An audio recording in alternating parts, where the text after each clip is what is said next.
Chapter 696, Breaking the Formation. Meng Hao's fist connected. It was powered by the rage and frustration of having his perfect foundation stolen, as well as all the regret that he had severed away. One fist connected, and everything exploded. A huge boom filled the air as the statue's 6 arms burst into pieces, and its 3 heads crumbled. The entire statue exploded like a bomb. It was impossible to describe exactly how much power was unleashed.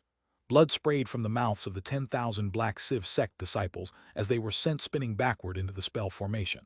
The gale force wind generated by Meng Hao's blow then smashed into them, shredding their bodies to pieces, killing them instantly. Meng Hao's eyes shined with determination as he strode forward and punched a second time. Then a third time, a fourth time, and a fifth time. Every time a blow landed, more of the surrounding lotus spell formation crumbled. With each strike, Meng Hao proceeded forward another 30 meters. By the time the 9th blow landed, he was already at the very edge of the spell formation. The final blow was the 9 heavens' destruction. The lotus collapsed into fragments, and a massive boom rocked heaven and earth. The sound of it filled the 100,000 mountains, roughly 10,000 of which directly collapsed into pieces. Finally, the Black Civ sect's mountain-protecting spell formation was broken. In that moment, Meng Hao emerged from the spell formation and entered the black mist. "Give me Su Qing," he said. His tone of voice made him sound like he was the ruler of the entire world. It was filled with an indescribable potency and madness that filled the entire Black Civ sect. As his voice resonated out, the surrounding mist seethed, and narrow gaps formed. Through one such gap, Meng Hao caught a glimpse of the 99 mountains on the other side of the mist, and the incense burner on the first mountain.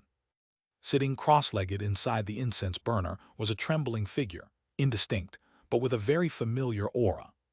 Su Qing. It was Su Qing who would live and die with him. Hundreds of thousands of Black Civ sect disciples were refining Su Qing. Meng Hao's mind felt as if lightning bolts were striking it. An indescribable fury rose up inside of him, transforming into an inexhaustible desire to slaughter. Kill, kill, kill. In that moment, Meng Hao's hatred for the Black Civ sect reached the degree where it could never possibly be reconciled. Every single last disciple of the Black Civ sect had to die. "Kill him," cried the centermost of the 3 old men by the incense burner. The faces of all 3 were currently filled with shock. How could they possibly have imagined that Meng Hao would be able to break through their great lotus spell formation? The first severing cultivator immediately rose to his feet. He had a violent temper, and his face was grim as he flew up into the air. "Disciples of the rear 20 peaks of the 100 mountains," said the old man, "follow me into the Civ Yin formation. We will kill this drudge." With that, he entered the black mist. Simultaneously, 30,000 disciples flew to follow him. The weakest among them were foundation establishment cultivators, the strongest were nascent soul. Even as they entered the mist, Meng Hao's voice, filled with unprecedented bereavement and anger, suddenly sounded out. "Black Civ sect, I hereby vow that I will eradicate your entire sect. The lands of South Heaven will have either you or me, not the both of us." Meng Hao's desire to kill had reached a heinous level. He lifted his right hand and produced the flag of 3 streamers. It swept out in all directions, causing the mist around him to roil and rumbling sounds to fill the air. As for the Black Civ sect first severing patriarch, as soon as he stepped into the mist, it seemed to come alive, as if it were sentient. "Will of the Black Civ, understanding of all creation, I shall go to battle and pluck the stars from heaven. First formation." The voice of the first severing patriarch echoed about as the 30,000 Black Civ sect disciples entered the mist one after another. Shockingly, the mist condensed into 8 formations that resembled black dragons. The black dragons looked incredibly ferocious. Roaring with rage, they circulated around each other and then shot toward Meng Hao, attempting to devour him. Meng Hao's eyes flickered with a cold glow as he looked at the 8 dragons. His desire to kill had reached a level it never had before. From the day he had begun practicing cultivation until now, he had never felt a stronger desire to slaughter. As the 8 dragons neared, Meng Hao strode forward and waved the flag of 3 streamers. Blackness spread out, sweeping over 3 of the black dragons. The flag began to glow with a bizarre light, and on its surface appeared countless faces, their features twisted as if with greed and the thirst for blood. At the same time, Meng Hao's body flickered and then reappeared in front of one of the other dragons. Without the slightest hesitation, he punched. A boom echoed out and a huge spasm ran through the black dragon. It began to break apart in layers, accompanied by miserable shrieks. Behind Meng Hao, 3 more black dragons roared and charged. They moved with such incredible speed that even in the moment in which he turned to look at them, they were directly in front of him. "Demon Sealing, 8th Hex," he said, pointing out his right hand. Instantly, the 3 black dragons trembled as if countless invisible bonds were tying them up. "Demon Magic, Art of Righteous Bestowal, Soul Extraction." Meng Hao performed an incantation, and a vicious gleam appeared in his eyes as he pointed forward. The gesture instantly caused the indescribably shrill cries to echo out from within the dragons. Inside the dragons were over 10,000 cultivators, their faces twisting and distorting as they screamed. Ghost images appeared, which were their souls being extracted from within. The 3 dragons instantly collapsed.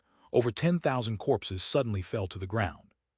The art of righteous bestowal was a magical technique of the demon sealers. Righteousness came with a thought, bestowal came with a thought. Life came with a thought, death came with a thought. In the same moment, the 3 dragons caught up by the flag of 3 streamers trembled violently and collapsed into pieces. As for the final dragon, it froze in midair. The image of the first severing patriarch magically appeared in the head position of the dragon, and his face was filled with shock. "Second formation," he cried. Immediately, what remained of all the dragons fell apart and turned into black mist that shot toward the first severing patriarch. Within the mist were the rest of the disciples who had not been killed, about 10,000 of them. In the blink of an eye, the black mist transformed into a 300-meter-tall giant.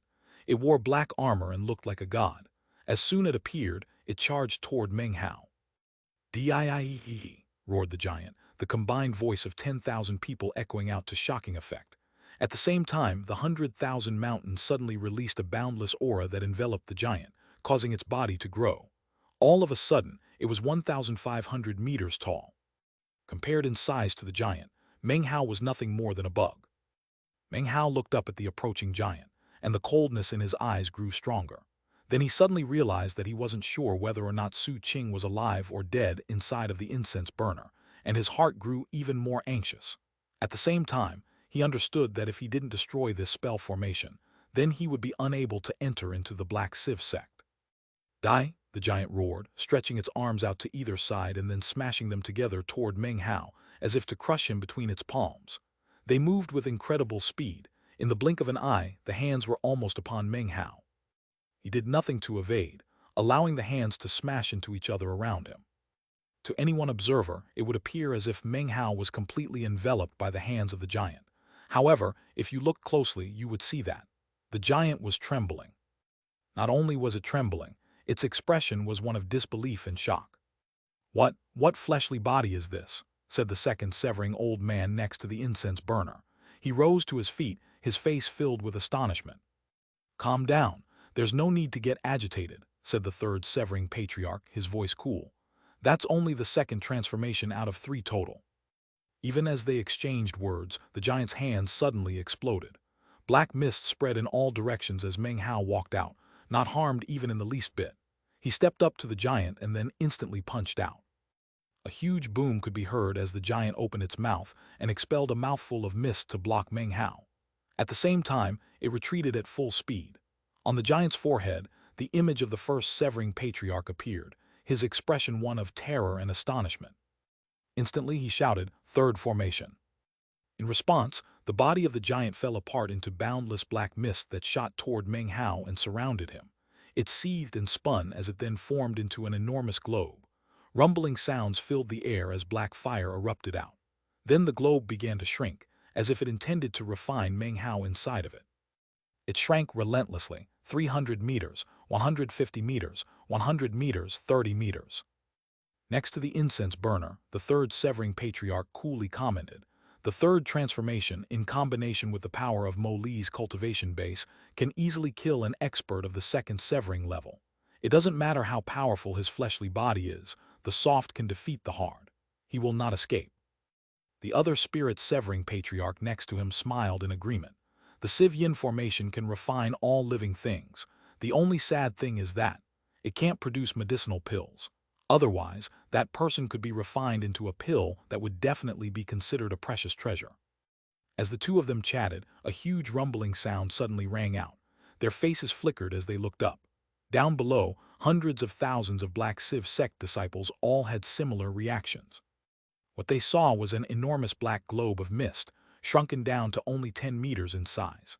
Then, a matchlessly vicious aura was released from within the mist globe. The viciousness of the aura was difficult to describe, as was its incredible coldness. Everyone watched on as, in the blink of an eye, a ferocious figure appeared inside the 10-meter mist globe. I was not a person but rather a flower. A multicolored flower. Its branches and leaves swayed, its petals fluttered.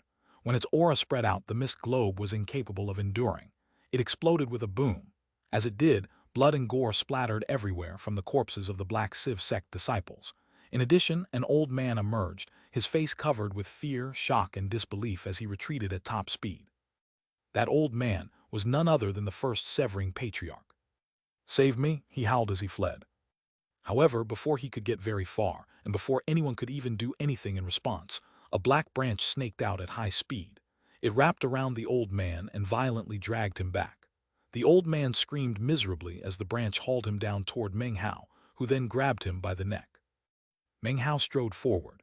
Behind him was a five-colored resurrection lily, fully 60 meters tall, swaying about with unbridled fury as it floated along. This was Meng Hao's spirit-severing treasure, his resurrection lily. This chapter was sponsored by Stephen Hirsch. Chapter 697, 100,000 Mountains. The black mist spell formation was broken. Meng Hao was enveloped by killing intent as he emerged. He violently twisted his right hand, instantly crushing the life out of the Black Civ sect first severing patriarch. Bones shattered, and then Meng Hao loosened his grip, sending the old man's body tumbling down to the ground. Meng Hao didn't even think about the man's bag of holding. Behind him, the resurrection lily swayed about, emanating its vicious aura, making it seem as if Meng Hao were silhouetted against a terrifying, pitch-black backdrop. The resurrection lily had actually been ready for use as soon as he completed his second severing. Furthermore, the life force inside of him came from De Nu, a 7-colored resurrection lily. Because of that, although he had long been locked in a life-or-death entanglement with the resurrection lily, after erasing its will, it was now fundamentally amiable. Such amiability made it so that there was an unbreakable connection between the two of them. Such a connection superseded that of the spirit-severing treasures created by most cultivators. As of this moment, there was no one else in Meng Hao's world except for the figure inside the incense burner. The instant he emerged from the spell formation, he transformed into a green smoke that shot directly up toward the first mountain. Looks of shock could be seen on the faces of the two spirit-severing cultivators next to the incense burner. The second severing patriarch flew up into the air and shouted, "Stop him!" At the same time, all of the Black Civ sect disciples down below flew up to form a huge spell formation. The power of heaven and earth descended, and the 100,000 mountains emitted spiritual energy. The spell formation surged with power. The third severing patriarch didn't fly up, but rose to his feet and put his hand onto the incense burner. His eyes flickered as his cultivation base rotated. He was using only the intense power of his cultivation base to perform the refining. This man is not weak, he thought. The fact that he made it this far leaves me uncertain of whether or not I can defeat him. Therefore, I will disturb his emotions. Considering Zhou Tai's cultivation base and the spell formation formed by the other disciples, if his heart is in chaos, then there is a high likelihood that he can be defeated. As soon as Meng Hao emerged, he met the resistance of the second severing patriarch. Dense killing intent filled Meng Hao's eyes, especially when he saw the third severing patriarch next to the incense burner attempting to hasten the refining process. Meng Hao's eyes turned completely red. "Screw off," he roared, waving his sleeve. Instantly, the second severing patriarch was sent tumbling back, blood pouring from his mouth. Astonished as he was, his attempt to block Meng Hao's path had actually slowed him down a bit. Simultaneously, the hundreds of thousands of cultivators down below were rapidly unleashing the power of the spell formation. Bright lights shot up into the air and then completely enveloped the area. Shockingly, glowing figures shot up into the air, one after another. They resembled shining souls and represented all of the countless Black Civ sect disciples down below. They quickly shot in tight formation toward Meng Hao in an attempt to block his path. "Let's see how you break through that," said the second severing patriarch malevolently. As his voice echoed out, the spell formation rotated, causing the colors in the sky and on land to fade. Wind spun, and spiritual energy from the 100,000 mountains surged out. "Are you people looking to die?" said Meng Hao, his killing intent surging. He shot forward and lifted up the flag of 3 streamers. In addition, blood immortal divine abilities appeared, instantly wreaking death and destruction. Miserable screams echoed out constantly. The incredible power of Meng Hao's cultivation base made these enemies like nothing more than bugs. However, the sheer number of Black Civ sect disciples was such that it was impossible to kill all of them in a short period of time. The second Severing Patriarch ambled over to cautiously make sneak attacks when possible. Whenever he and Meng Hao exchanged blows, incredible booming sounds echoed out. Each time, the second Severing Patriarch would cough up blood, and his heart would fill with astonishment. Outside of the spell formation, the Black Civ sect's third Severing Patriarch pushed the refining process even faster. Then Su Qing's plaintive cry rang out from within the incense burner, filled with resigned weakness, and Meng Hao went crazy. "All of you die." He suddenly jerked his hands up, then pushed them down toward the ground. When that happened, the land below began to quake. Meng Hao's hair flew about wildly, and blue veins bulged out on his forehead. He seemed to be slipping into a hitherto unseen type of insanity. Mountain-consuming incantation. 100,000 mountains rise up.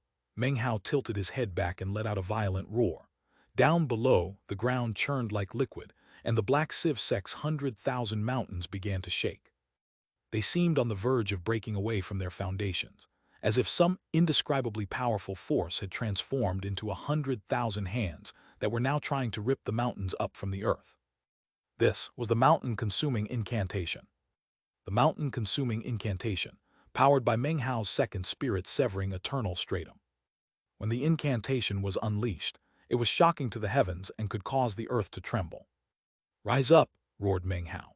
The 100,000 mountains trembled again, and this time 10,000 mountains were violently torn away from their bases. Rocks and stones showered down as the mountains rose up into the air. At their jagged bottoms, plants and roots were snapped and hung down, some only a few meters long, some dozens. This sight left everyone in the Black Civ sect completely and utterly flabbergasted.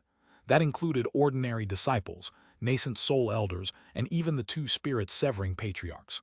Their astonishment had reached the complete, ultimate pinnacle. "Who is this? How come he looks so familiar?" "He looks familiar to me too. What exactly is he doing? Damn it, what divine ability is that?" Rumbling sounds filled the air, and everyone was dumbstruck. The 100,000 mountains of the Black Civ sect were being uprooted. By now, quite a few people realized that Meng Hao looked familiar, as if they had seen him somewhere before. However, considering how quickly everything was happening, they couldn't recall exactly when they had seen such a fearsome expert. "Stop him!" bellowed the third Severing Patriarch.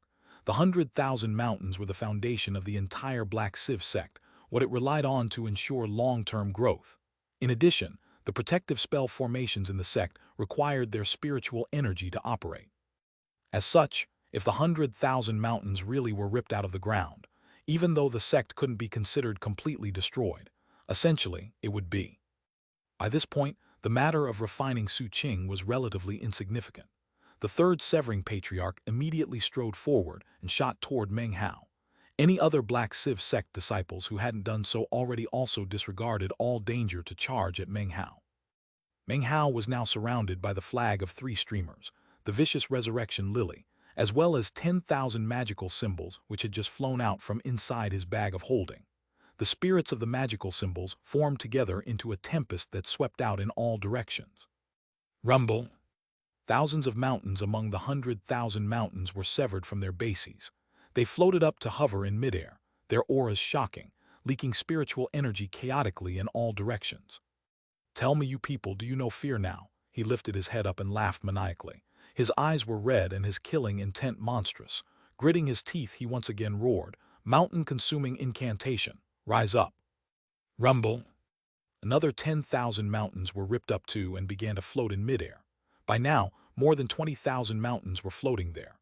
The remaining 80,000 mountains trembled violently and let out ceaseless, deafening rumbles. Occasionally, the very peaks of some of the mountains would break off and fly up. Meng Hao was surrounded by divine abilities as the Black Civ sect disciples, including the second and third Severing Patriarchs, nearly went mad in their attempts to get to him.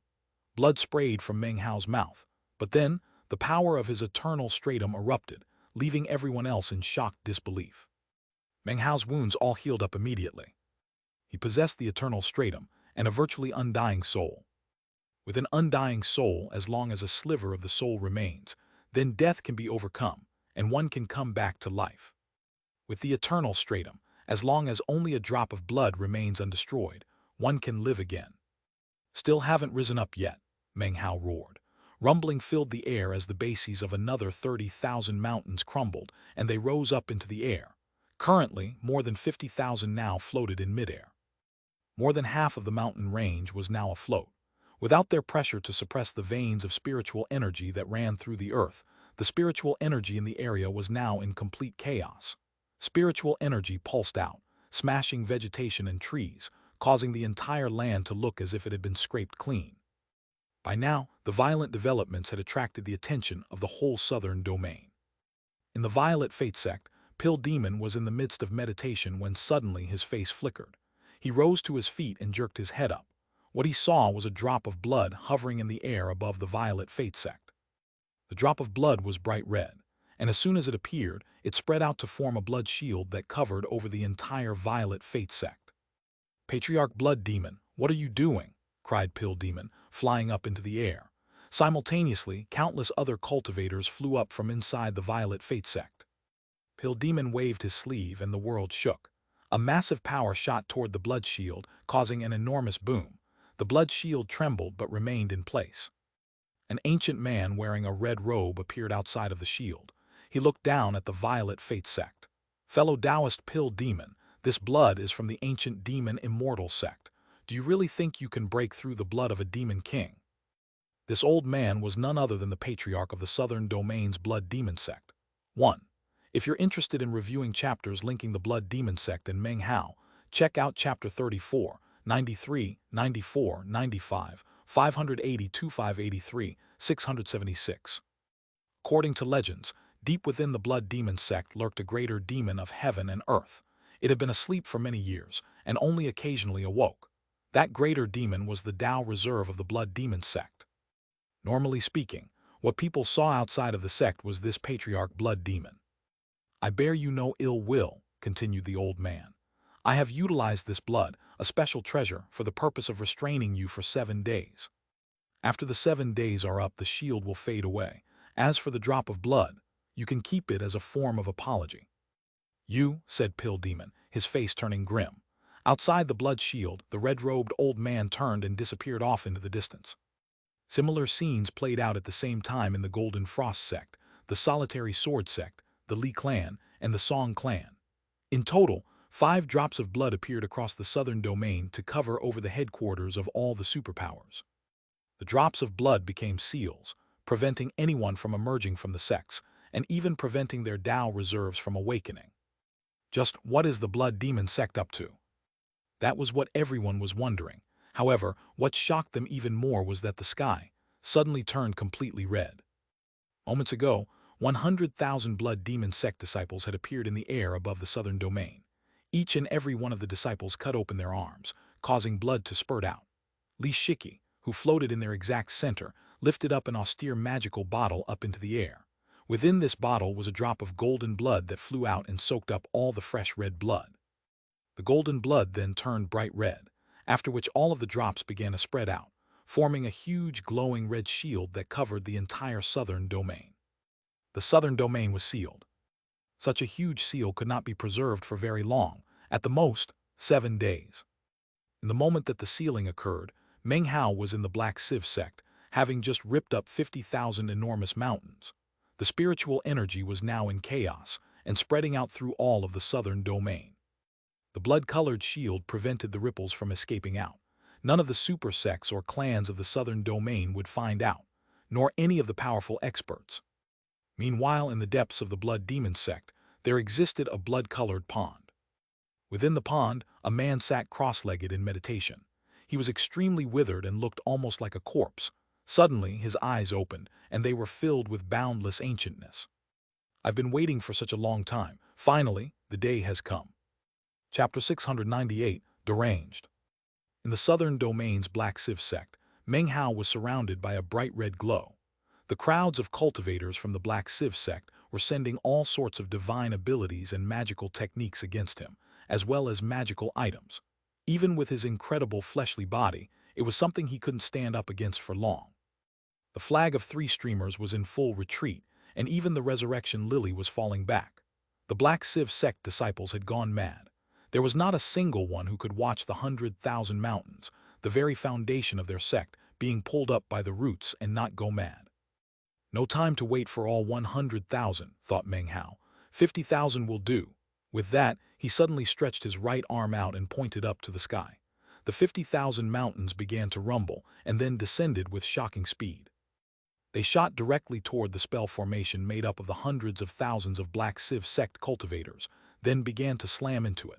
Miserable shrieks filled the air one after another. Meng Hao's eyes suddenly flickered with burning madness. "Explode," he said. It was only a single word. That one word caused everything to shake. One by one, 50,000 mountains exploded. The sky ripped and the land quaked. Even the 99 mountains were severely affected and began to crumble. Blood sprayed from the mouths of hundreds of thousands of cultivators as the spell formation collapsed into pieces. At least half of the people who made up the formation let out blood-curdling screams as they were destroyed in body and spirit. "And oh," roared the second Severing Patriarch. He unleashed a divine ability, causing a gigantic Chuanwu turtle with a viciously spiked shell to appear. As it shot forward, Meng Hao waved a finger, causing portions from 5 enormous crumbling mountains to crush down toward the old man. Blood sprayed from his mouth as he was sent tumbling backward. At the same time, Meng Hao pushed his hands down toward the ground another time, causing the ground within the Black Civ sect to split open. Spiritual energy surged out, mountain peaks crumbled, the sky dimmed. Meng Hao strode forward toward the first mountain. However, even as he stepped foot onto it, the air in front of him rippled, and the Black Civ sect's third Severing Patriarch stepped out. A ferocious expression could be seen on his face, as well as surging hatred. The moment he appeared, he waved his sleeve. Shockingly, 9 white tigers appeared, each of them fully 30 meters long. Behind the white tigers, the third Severing Patriarch let out a roar and then raised his hand up. A seal mark appeared from within, which rapidly increased in size as it shot toward Meng Hao.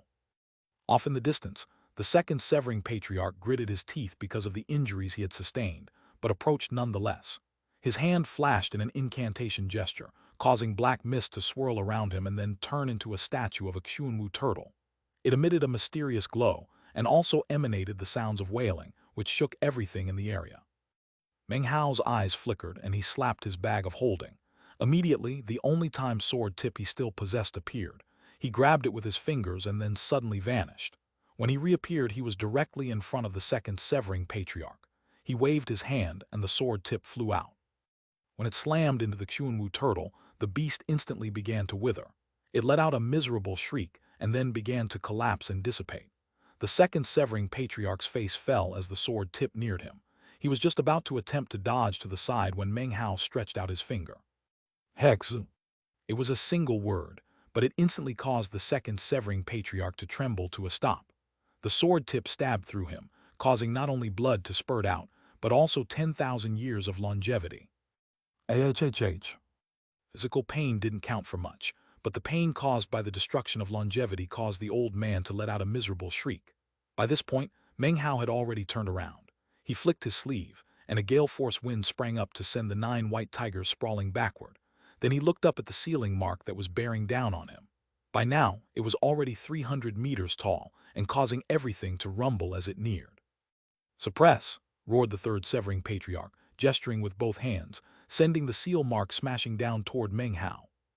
"Anywhere that mountains exist, that is my area world," said Meng Hao. He performed an incantation with his right hand and then pointed out.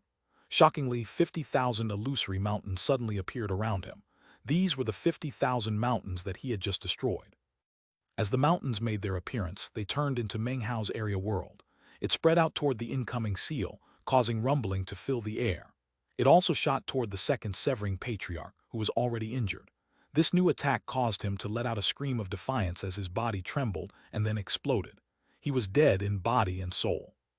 At the same time, Meng Hao borrowed the momentum of the blast to shoot at high speed past the third Severing Patriarch.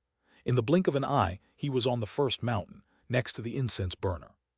Without the slightest hesitation, he anxiously approached and reached out his right hand.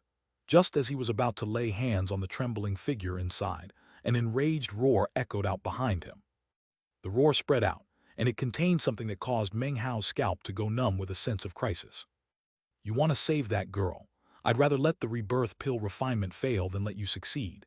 Heaven and earth furnace, shatter the pill and destroy the body." The instant the voice rang out, the incense burner trembled and began to emit intense heat.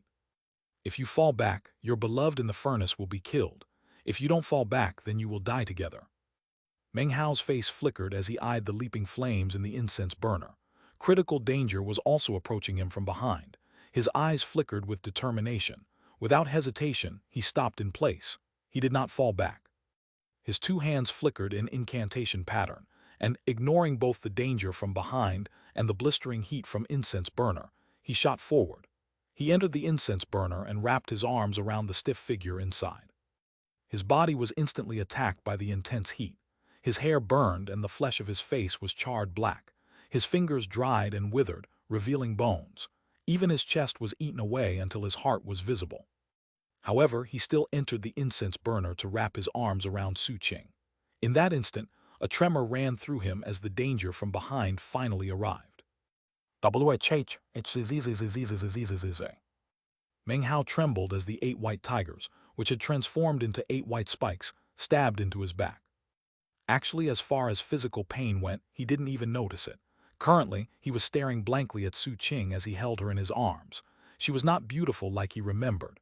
Her body was emaciated and withered, her features ancient. She had no life force in her, no soul. She had nothing. Meng Hao quivered, and his eyes filled with tears. "Elder sister Su."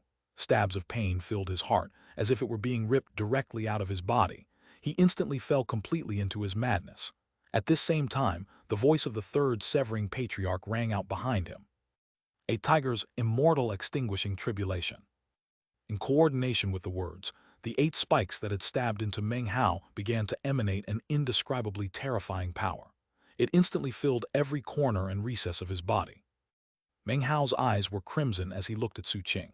He laughed bitterly, doing nothing to prevent the third severing patriarch from approaching and attacking with a divine ability.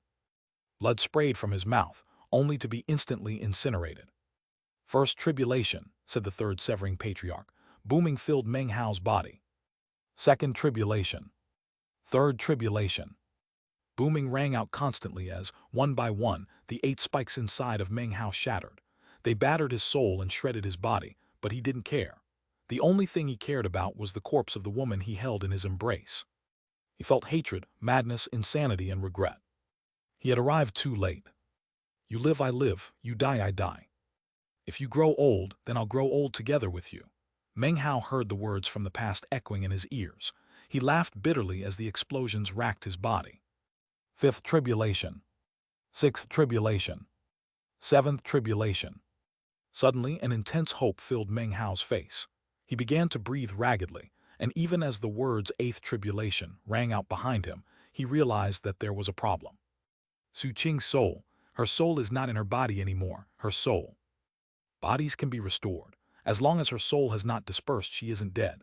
However, there are no traces at all of a soul within her. It's almost like someone extracted it.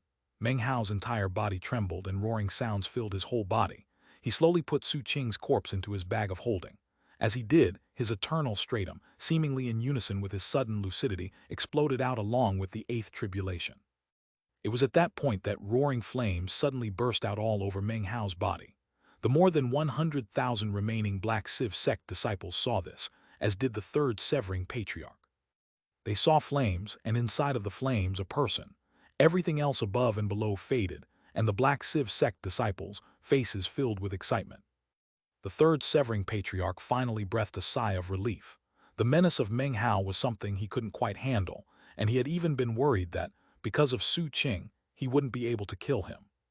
"Finally, the matter is ended," murmured the third severing patriarch. And yet, even as the words left his mouth, his face suddenly flickered and filled with shock. Without hesitation, he shot backward. Even as he fell into retreat, Meng Hao strode out from within the raging flames, which were then immediately extinguished. Meng Hao was eternal, and what is eternal cannot be exterminated. The only way to kill him was to simultaneously exterminate him in both body and soul. Using any other method would be very difficult. As for the third severing patriarch, he was obviously not qualified to do something like that. Even as the man began to retreat, Meng Hao's killing intent exploded out in shocking fashion.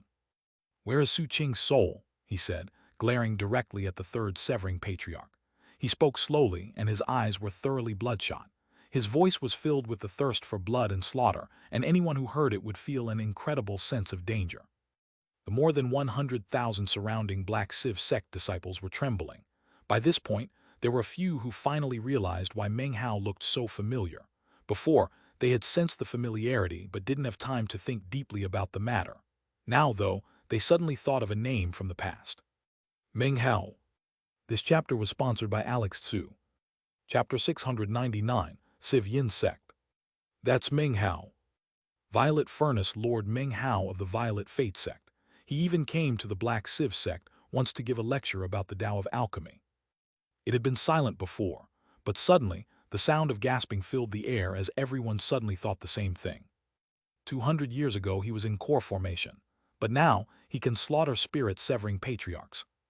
Meng Hao completely ignored the astonished buzz of conversation. He stared straight at the third severing patriarch and slowly walked forward.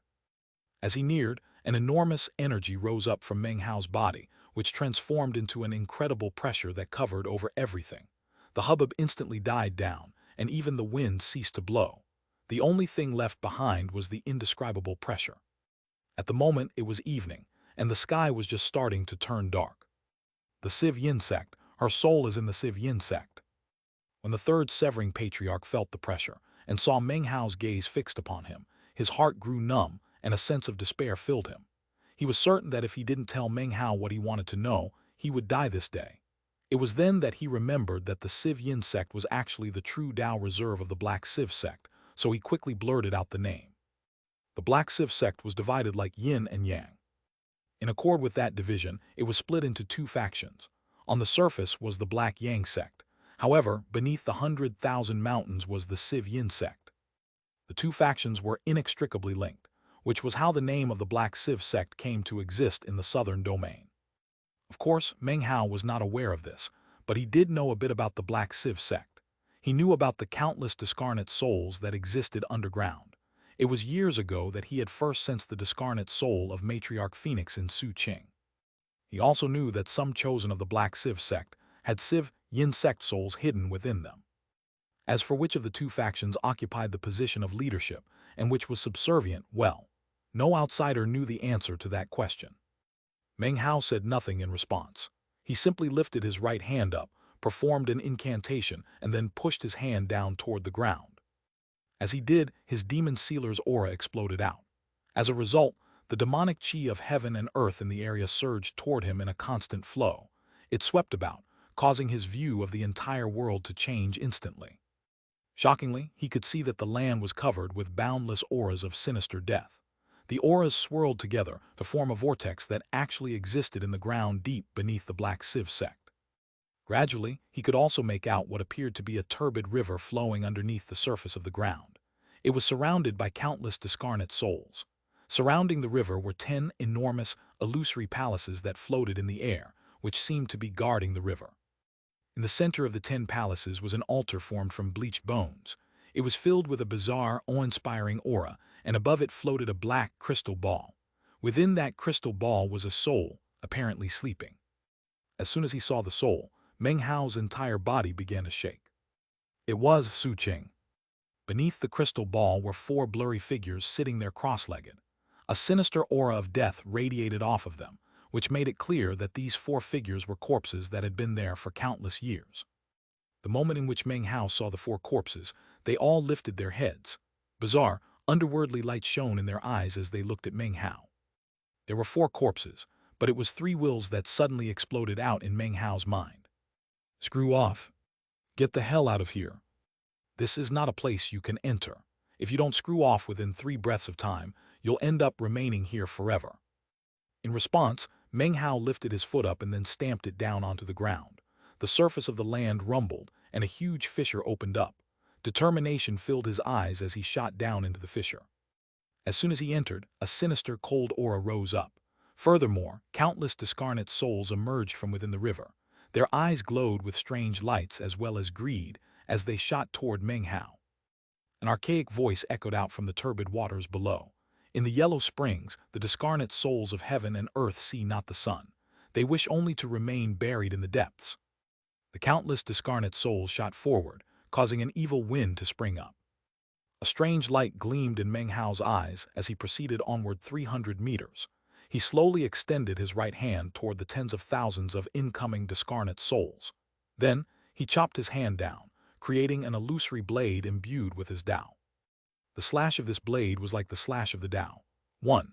Don't forget that blade and Tao have almost the same pronunciation. This blade contained Meng Hao's Tao of freedom and independence.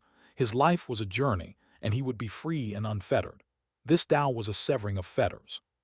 Rumbling filled the air as, in the blink of an eye, the blade grew to 3,000 meters in length. It slashed down, sending out monstrous ripples that swept about in all directions. As the blade swept out, countless discarnate souls let out miserable shrieks and burst into flames. Meng Hao proceeded forward another measure, advancing 600 meters. He was now only 1,500 meters from the altar. At the same time, 10 streams of divine will appeared from within the 10 palaces that surrounded the altar. They shot forward, carrying with them auras of death. Shockingly, they transformed into 100,000 discarnate souls, all of them with eyes full of avarice. As they flew through the air, they merged together to form what appeared to be a waning moon that sped toward Meng Hao. Meng Hao lifted his hand again, and when it descended, a second blade appeared. This was his second Tao, the severing of perfection and the acquisition of a new life. It contained his determination, his will, and his enlightenment. As the blade descended, heaven and earth shook, as if a great Tao were arriving. In front of Meng Hao, it transformed into a blade that exceeded the 3,000-meter length of the previous blade. The blade slashed toward the moon.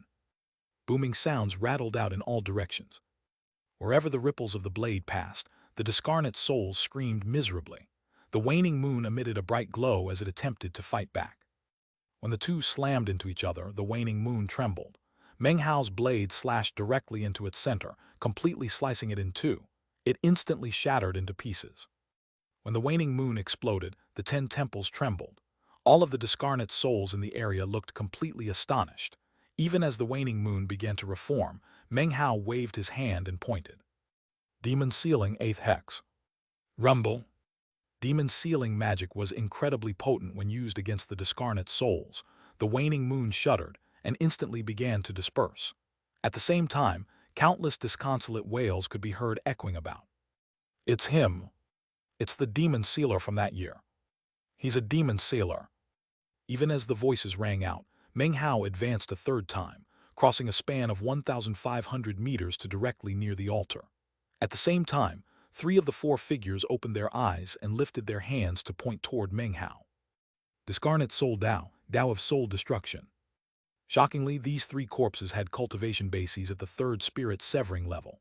When they attacked simultaneously, the power was shocking, causing the surroundings to suddenly sink into an illusory world where it seemed heaven and earth were transposed. In front of Meng Hao, a vortex appeared. The vortex, which seemed capable of consuming anything living or dead, sped directly toward Meng Hao. If that were all there were to it, it wouldn't be a big deal. However, before Meng Hao could employ any divine abilities, the 4th figure on the altar opened his eyes, rose to his feet, and began to walk toward Meng Hao. I am the Yin divinity. I neither descend to the underworld nor ascend to the shining heavens. I control my own reincarnation. I possess the yellow springs of the 9th mountain. As he spoke, he passed through the vortex to appear in front of Meng Hao. He lifted his hand and pointed out. The gesture caused what appeared to be an illusory, yellow-colored river to appear above his hand. Something appeared to exist inside the illusory image, and it struggled to emerge, releasing an incredible will of death. The finger attack caused Meng Hao's entire body to fill with rumbling, along with an intense sense of deadly crisis. In his estimation, this person was even stronger than the 3 people from moments ago. Back on that ancient ship, I came to understand 2 types of Taoist magic. Meng Hao's eyes glittered as he took a deep breath, and then began to perform an incantation. In the blink of an eye, the mountain-consuming incantation appeared. This incantation was something he had acquired in the ancient demon immortal sect. It was not the most powerful magic, however, as far as Meng Hao could tell. the limits of its power likely depended on which mountain was being replicated. Ordinary mountains, such as the Black Sieve Sect's 100,000 mountains, or perhaps other mountains in the southern domain, would be incapable of fighting back against this vortex. The most powerful mountain that I have had a chance to study is the ninth mountain. Meng Hao's eyes went blank. One breath of time later, shockingly, the image of a mountain appeared in his pupils. It was a mountain that towered among the stars, a boundless, enormous mountain that defied description. The ninth mountain.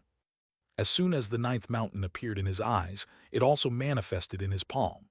He lifted his hand up, and the ninth mountain grew in size. Along with it, indescribable ripples began to flow out from within it. The self-proclaimed yin divinity discarnate soul in front of Meng Hao suddenly looked shocked, and it began to tremble involuntarily. That's the ninth mountain. To produce a copy of the ninth mountain requires incredible destiny and good fortune. Not only have you summoned an image of the ninth mountain, but you've summoned it into your palm. Such an action requires incredible luck as well as vast audacity. How are you capable of all of this? How could you possibly have had a chance to lay eyes on the entirety of the ninth mountain? He was shocked, as were the three discarnate souls on the altar behind him, their faces filled with complete disbelief as they looked at the ninth mountain. It must be said that South Heaven is only one of the 4 planets that orbited the ninth mountain. That made the ninth mountain something of supreme importance above all living things. To summon an image of the ninth mountain was like summoning heaven and earth. If he can summon the image of the ninth mountain, that means that if he can achieve immortal ascension, he will have a mountain-consuming chi. This man cannot be allowed to develop any further. He only has the image of the mountain, not the will. Destroy him, seize his blood, wrest away his fortune. Transform this into a great success for the Civ Yin sect. Instantly, the 3 discarnate souls on the altar shot out. It seemed that they were just about to slam into Meng Hao, when suddenly a vast power from the heavens above suddenly descended to the lands of the South Heaven. As it neared, South Heaven shook and trembled. This was a great Tao. This was the arrival of the will of the real ninth mountain. The will arrived because Meng Hao replicated its image. It descended because of the mountain in his hand. Chapter 700, True Patriarch 6 Taos.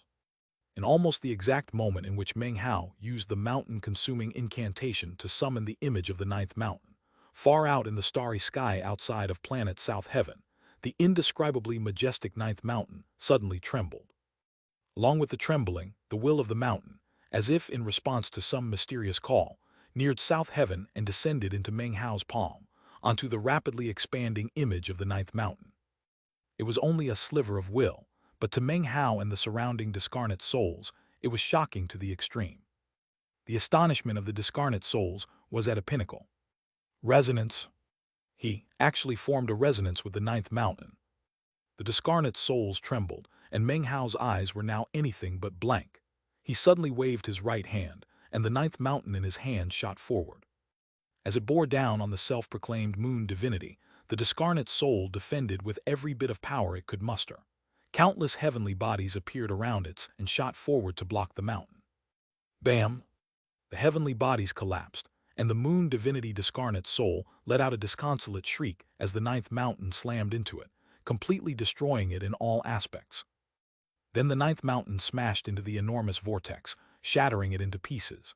It seemed as if the mountain was completely unstoppable. The other 3 discarnate souls on the altar retreated in complete terror, but they were too slow for the ninth mountain. Amidst the rumbling, one managed to dodge to the side. The other 2, however, howled miserably. They unleashed all of their divine abilities and magical items, but in the end, they were completely destroyed. At this point, Meng Hao, his face pale, coughed up some blood. The ninth mountain slowly faded away. As it disappeared, weakness surged through Meng Hao's body. He had never imagined that the image of the ninth mountain would be so shockingly powerful. Just now, he had used it to resist Tao seeking. Unfortunately, the price paid was something his cultivation base couldn't handle. Although his soul contained an undying will, the backlash had still injured him. He now knew that if he used this particular divine ability for too long, it would wither his soul. As for the discarnate soul who had escaped, it was now fleeing in horror. It had completely lost all its nerve and was panic-stricken because of Meng Hao. Meng Hao completely ignored it as he strode forward onto the altar. He raised his right hand, and was just about to grab the crystal ball when suddenly, a desiccated hand appeared out of nowhere in front of his face. It pointed at him, and as it did, Meng Hao could see an incredible ancientness emanating off of the finger and its blackish-yellow fingernail. The finger did not send out any ripples, nor did it emit any of the power of heaven and earth. However, it gave Meng Hao the sense of a great Tao, almost like natural laws of heaven and earth. He was incapable of evading or dodging. He could only watch as the finger tapped him gently on the chest. In response, he heard an incredible roaring and blood sprayed out of his mouth. He spun up violently into the air, as if he had been delivered a huge blow. He slammed into one of the huge temples, which then shattered into pieces, incapable of sustaining the force of Meng Hao smashing into it. He shot through the wreckage of the temple and then slammed into the roof of the cave up above. The ground trembled, and roaring echoed out in all directions. The earth split, and Meng Hao shot up into the air above the Black Civ sect. It was almost like he was passing from the dark of yin into the light of yang. When he reached the end of his trajectory, his chest finally exploded into a cloud of blood. Immediately, his undying soul and eternal stratum surged into action, causing the wound to begin to heal. And yet, even after it healed, it exploded once again, a vicious cycle. Meng Hao coughed up blood continuously until his green robe had turned violet. Down below, the disciples of the Black Civ sect watched on, with expressions of shock on their faces. At the same time, coughing sounds could be heard from deep within the ground. A black mist began to rise up from down below, which then flooded out to cover the entire Black Civ sect. The coughing sound grew louder, as if someone were lurching out from within the depths of the ground. All of a sudden, an ancient voice could be heard. "I was just sleeping for a bit, and you had to go stir up such a ruckus." A skinny, shriveled old man appeared. He wore a black robe as well as a hat. His features were wizened and ancient, pale in a way that was frightening to look at. His eyes were vacant, and his entire body radiated an aura of death, almost like a vampiric zombie. As he walked out, everything around him became freezing cold, and black snowflakes began to drift about. When the third severing cultivator saw the zombie-like man appear, he immediately began to tremble and sweat. Without even thinking about it, he dropped to his knees and kowtowed. "Greetings from the junior generation, true Patriarch Six Daos." Simultaneously, the discarnate soul expert who had survived Meng Hao's attack earlier immediately flew out trembling. He, too, dropped to his knees and kowtowed. "Greetings from the junior generation, true Patriarch Six Daos." Back underground, countless discarnate souls all dropped to their knees to kowtow, their faces filled with awe and terror. At the same time, their voices echoed out in greeting. As for the Black Civ sect disciples standing on the ground, they shook uncontrollably, and although they actually didn't know who this old man was, they kowtowed nonetheless. Meng Hao's face was unsightly, and he could feel the wound in his chest continuing to fight against his eternal stratum. He stared fixedly at the old man for a moment before realizing that the man's cultivation base was at the peak of Tao seeking. Meng Hao could also tell that this man seemed to be slightly stronger than the 10th Wang clan patriarch. This was the true Tao reserve of a great sect. Any of the 5 great sects or 3 great clans in the southern domain would have a similar Tao reserve. Were it not for that, how could they possibly pass their legacies down for 10,000 years or beyond? The old man coughed a bit, then stretched a stiff hand out and made a claw-like gesture toward the ground. The turbid, underground river suddenly surged and then flew up out of the ground. As it did, it shrank down until it could circulate in the air around the old man. At the same time, the old man pointed toward the incense burner on the first mountain, causing it to shudder and then fly through the air toward him. It shrank down until it was the size of a fist, and then opened up, after which the turbid river flowed inside. Finally, the incense burner came to rest on the old man's palm. By now it didn't look like an incense burner, but rather a flagon of alcohol. The old man raised it up to his lips and took a sip. Then, his eyes glowing with a strange light, he looked over at Meng Hao. "You have a pretty good cultivation base," he said. "If it weren't for me, the Black Civ sect's foundation of 10,000 years would actually have been destroyed." The old man then pointed toward the ground, causing the crystal ball with Su Qing's soul in it to fly out. He clasped it between 2 fingers. "Do you want her?" Wisps of black mist circulated out from the old man's hand to encircle the crystal ball. They transformed into vicious, wicked spirits who peered into the crystal ball with greed and avarice as if they wanted to rush inside. Su Qing's soul immediately began to tremble, as if it was experiencing intense fear. Meng Hao's heart also began to quiver. "I can sense the aroma of rebirth," the old man said hoarsely. "My disciples and apprentices must have been refining her for my use. What is she to you, your beloved?" Meng Hao glared at the old man but didn't respond. Pain stabbed through his heart, and his entire body was trembling. Not going to say anything. The old man gently squeezed his fingers down. Cracking sounds could be heard as fissures appeared on the surface of the crystal ball. "She's my beloved." Meng Hao took a deep breath and continued to stare at the old man. "Then it's proper for you to have come," the old man said calmly, the aura of death around him growing thicker. "If you didn't show up, her soul would have become nourishment for me, and her body would have been refined into a medicinal pill to add to my collection." By now the sky was completely dark, and the moon was out. As its rays shone down, the old man looked up for a moment, then caused the black mist to cover it up. "Unfortunately, you coming here was useless, although I might as well give you a chance." His murky eyes began to glow with a strange light. "Go ahead and use your best divine abilities and magical techniques. If you can handle one blow from me, then I'll let you leave with her soul. What do you say?" Meng Hao stared at this true patriarch of the Black Civ sect, the most powerful person in the entire sect. Inside, he smiled bitterly. In actuality, he knew before coming here that things would probably not go smoothly. However, he had come anyway. Not coming would have violated his own Tao. Furthermore, he came without the intention of leaving. "You live, I live. You die, I die. That is a promise." Meng Hao took a deep breath and then lifted his hand up. In his left eye, a bright glow like day gradually appeared. In his right eye could be seen a darkness like night. This was his most powerful divine ability, which he had acquired after gaining enlightenment about darkness and light from the armored man on the underworld ship. In his right hand, a black mist appeared, along with a white mist. As soon as the two streams of mist appeared, the Black Civ sect's true patriarch, Six Daos, stared in shock. "So it's this," he said. The reason he hadn't killed Meng Hao immediately was because he had sensed some type of good fortune on him. Considering the level of true patriarch Six Dao's cultivation base, he could feel premonitions for both crisis and good fortune. He was now eyeing Meng Hao in much the same way that the 10th Wang clan patriarch had eyed Meng Hao for his perfect foundation. He could faintly sense that Meng Hao had something that could be considered incredibly useful good fortune. A stiff smile appeared on the face of true patriarch Six Daos. His eyes flickered as he watched the black and white mists grow rapidly thicker until they finally formed into two pearls. Black pearl, white pearl. The instant the two pearls appeared, true patriarch Six Dao's pupils constricted. Despite his cultivation base and level of power, his face still filled with disbelief. "This is a Dao. It's not an ordinary Dao either. These black and white pearls give me a sense of limitlessness, as if they contain." Meng Hao's eyes flashed and he suddenly stretched out his right hand. He actually didn't know how to use the two pearls, but they were definitely his most powerful magical technique. As he waved his hand, the two pearls transformed into two beams, one black, one white, that shot toward true patriarch Six Dao's. In that instant, the sky suddenly changed colors. The entire world became one of black and white. There was no third color that existed. Heavenly Tao.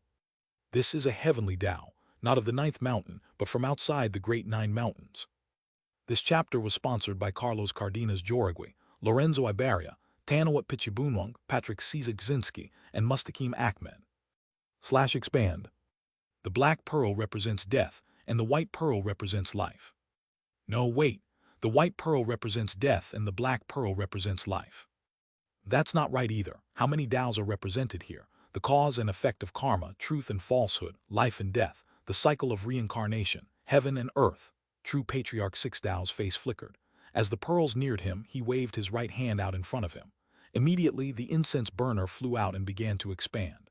Turbid water suddenly exploded out from within. "Yellow springs," growled true patriarch Six Dao's, causing the turbid water to emanate a monstrous aura of death. It expanded, transforming into a river that swept toward the two pearls.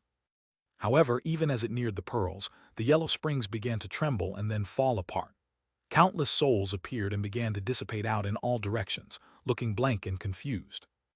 Next, the incense burner trembled, and images of burning incense sticks from inside began to float up. True patriarch Six Dao's face flickered, and he quickly flashed an incantation gesture with his right hand and then pointed out. "Joss Flame." The incense burner began to shake, and a illusory world suddenly sprang into being. All of them contained countless living beings who were kowtowing on bended knees. Along with their obeisance, their auras pulsed up into the air and then merged together. Next, the worlds themselves transformed into statues, each one of which bore the semblance of true Patriarch Sixdaos. They then shot at top speed toward the black-white pearls. The two pearls closed in, and a shocking boom rattled out. All of the worlds and statues instantly turned black and white, then began to collapse. The incense burner trembled and then shrank down rapidly. True Patriarch Sixdao's face once again flickered. He stretched his right hand out and pushed down toward the ground.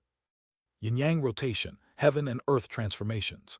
He held his right hand aloft, causing an enormous flag to appear. As the flag swept out, shockingly, countless souls could be seen inside howling. 1 billion Jia souls. Astonishingly, 1 billion souls were inside the unfurling flag, which flew directly toward the black-white pearls, emanating the shocking howls of the billion souls. It only took a moment for the billion souls to be dispersed. However, the black-white pearls were incapable of maintaining their form, and once more transformed into black and white mist that shot toward Sixdao's. Sixdao's eyes filled with a strange light, and he did nothing to evade. In fact, he strode forward as the black and white mists neared, and then opened his mouth to swallow them. At the same time, a three-headed, six-armed figure appeared behind him, which also opened its gaping mouth. Sixdao's directly swallowed the black and white mists, whereupon his body began to tremble. His face paled as he tried to endure the force, but it was clearly too great. He coughed up a mouthful of blood, and then cracking sounds could be heard coming from inside his body. Suddenly, the black and white streams of mist burst out from his chest and then faded away into the air. The surrounding Black Civ sect disciples were completely shocked. Meng Hao stood there silently, looking at true Patriarch Sixdao's. This was in fact his most powerful technique he could employ. Interesting, very interesting, said Sixdao's, lifting his head up and laughing loudly. Great, what an excellent divine ability. Well, you accomplished the task I arranged for you, therefore it's time to fulfill my end of the bargain. With that, he tightened his left hand, causing cracking sounds to fill the air as nearly half of the crystal ball Su Qing's soul was shattered. Her soul did not emerge, however, and the discarnate souls in the area all shot forward with expressions of insatiable greed. You, roared Meng Hao, his eyes bright red. Right now, he didn't care about life or death. He didn't care about anything in the world except for the soul in that crystal ball. The soul's eyes suddenly opened and looked at Meng Hao. It was a gaze filled with gentleness and longing. In my years of practicing cultivation, said Sixdao's, his voice hoarse, I've never kept my promises, and since you've managed to piss me off, do you really think I would spare you a painful death? With a ghastly smile, he waved his hand, causing an altar to appear next to him that resembled a pagoda with 9 steps leading to its top. On top of the altar were countless discarnate souls with bulging eyes, who emitted soundless screams. Next, Sixdao sent the crystal ball shooting toward the altar, where it floated in the air, emitting cracking sounds. Bang! The crystal ball completely shattered, and Su Qing's soul emerged. The discarnate souls around her let out excited howls as they pounced. If you can save her, said Sixdao's, looking at Meng Hao, then I'll keep my promise this one time. Meng Hao, in a frenzy, shot directly toward the altar. Before he could even get near it, though, the discarnate souls' mouths bit into Su Qing's soul. Trembling, she looked over at Meng Hao, and it seemed as if there were tears in her eyes. He felt like his heart were being ripped to shreds. His voice filled with misery, he howled, "Eat my blood and flesh." With that, he slashed at his chest with his hand, causing blood and gore to splash out in all directions. The aura of a demon sealer spread out explosively. The discarnate souls froze, then turned their heads. The insatiable greed in their eyes surged to an apex, and they charged toward Meng Hao. In the blink of an eye, they bored into Meng Hao's chest and began to feed. Pain. Indescribable pain. However, Meng Hao didn't care. He forced himself to continue onward. One by one, he proceeded toward the stairs that led to the top of the altar. More and more discarnate souls latched onto him, and they didn't even bothering to bore into him before beginning to consume his flesh and blood. However, none of that could prevent Meng Hao from walking onward. The Black Civ sect disciples in the area were completely astonished, even the ones who harbored intense hatred for Meng Hao. Sixdao's eyes narrowed. Black mist billowed around Meng Hao, and his flesh and blood were rapidly disappearing. However, he still had his eternal stratum, which caused his body to rapidly heal itself. Of course, that only led to more pain. Step after step led him to the staircase, and finally, Su Qing. He reached out with trembling hands to take a hold of her. However, it was in this moment that Six Dao's eyes glittered with evil. He gave a cold snort and then stretched out a finger causally. Immediately, black mist shot toward Su Qing's soul. "This is over," he said. The black mist shot toward Su Qing. Meng Hao then let out the most desolate roar he ever had in his life. "In-oh!" Disregarding anything and everything, he stretched his hands out to grab Su Qing. However, the black beam didn't stop. It slammed into Su Qing's soul, enveloping her, transforming into what appeared to be black flames. It was at this point that Meng Hao's hands landed on Su Qing's soul. They passed through the black flames to take a hold of her. The instant he touched her, the tears in his eyes finally spilled out. He had descended thoroughly into madness now. All he could do was watch as Su Qing slowly faded away within the black flames. Su Qing began to murmur, although no sound came out. Only her lips moved. "You live, I die. Promise me that you will keep on living." Meng Hao was desolate, helpless. His cultivation base was useless and the world was useless. "I just want to practice cultivation and happiness.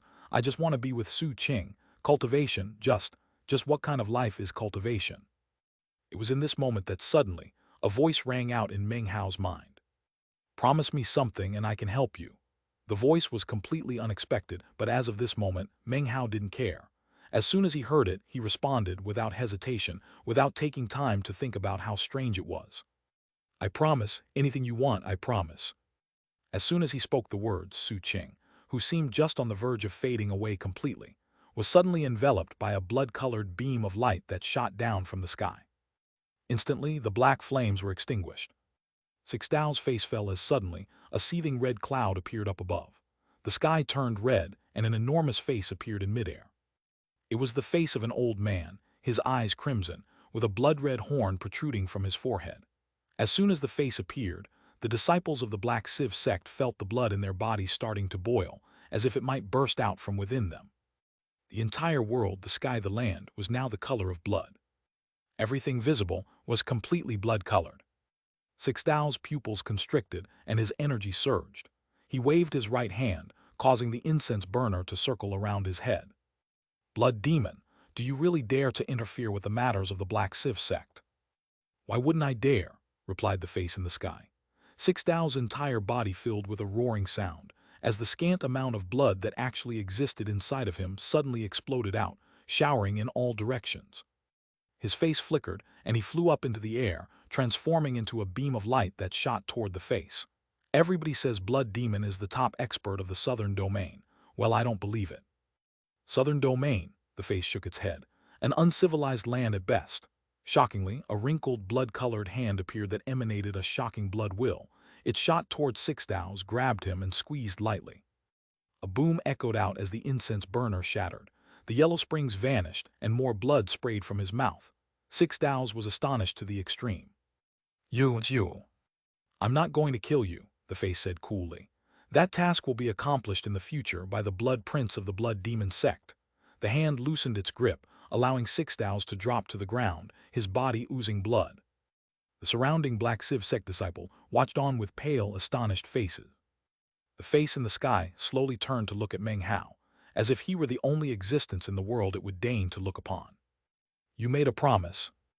Meng Hao's face was devoid of blood, but his expression was calm as he looked down at Su Qing's soul, enveloped as she was in the red glow. She was no longer in pain and was now slowly recovering. He looked back up at the face in the sky. "Even if it's demonic transmigration, Junior is willing." "There is no need for demonic transmigration. What I want you to do is experience bedevilment. Join the Blood Demon sect, turn into a one-of-a-kind devil, become the Blood Prince of the Blood Demon sect. The League of Demon Sealers will finally become devilish. How amusing. This is not the desire of the Heavenly Tao. This is my desire. Experience bedevilment. From now on, you are a devil, a position above demons. Continue on your path. What I want you to do is no longer seal demons. No, I want to see if you can use your demon sealing powers to seal the heaven of the ninth mountain and sea." This chapter was sponsored by Carl Johan Lilja, Matthew Jessen, Chi Hu Wang, Lim Derrick, and Marco Saragioli. /expand. The voice belonging to the face up in midair was ancient, and as it echoed about in all directions, an enormous red hand descended. The hand snatched up Meng Hao and Su Qing's soul, then shot up into the sky. In the blink of an eye, they vanished. The only thing left behind was the wreckage of the Black Civ sect and tens of thousands of ashen-faced disciples. True Patriarch Sixdao stood there, an unsightly expression on his face. He glared with clenched jaw at the redness in the sky as it faded away. Blood Demon Sect, his heart dripping with blood. He had been defeated, thoroughly and utterly defeated, leaving him with unmitigated terror that raced through his heart. The Southern Domain's top expert, he thought. Previously, he had despised the thought, but after this day's battle, he had no choice but to admit that Patriarch Blood Demon absolutely was the top expert in the Southern Domain. I don't think even Giant Chenzi from the Solitary Sword Sect is a match for Blood Demon. His face sank further. Finally, he flicked his sleeve, transforming into a black smoke that shot down into the ground. The Black Civ sect had not been completely destroyed. However, the majority of the 100,000 mountains had been crushed. Only about 20,000 remained. Whether it be in terms of the Black Yang or the Civ Yin factions, the sect had been severely damaged. 4 spirit-severing experts had died. Innumerable nascent soul and core formation cultivators had also lost their lives.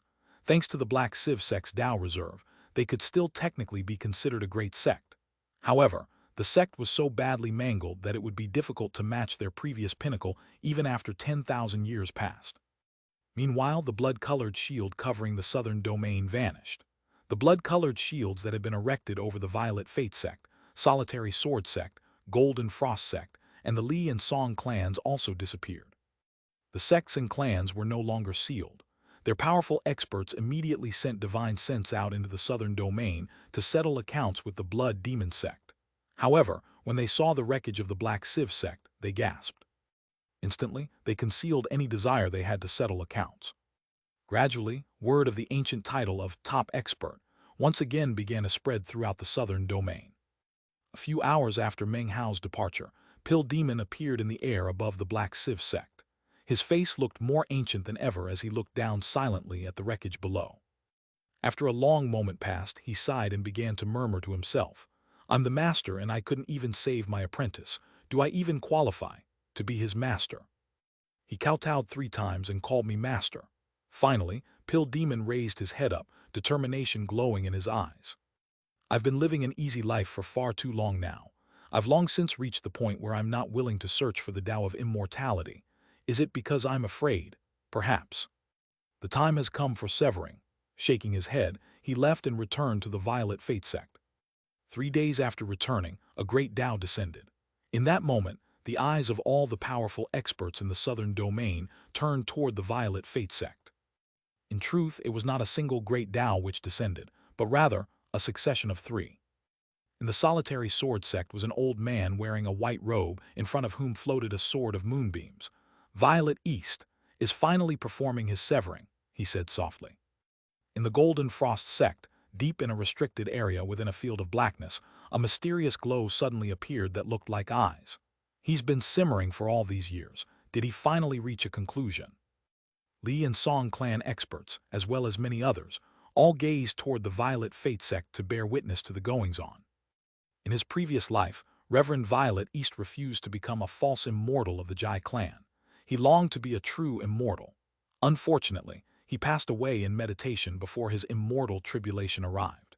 He transmigrated his next life from the cycle of reincarnation into a medical pill, and when the spirit of that pill awakened, it became Grandmaster Pill Demon.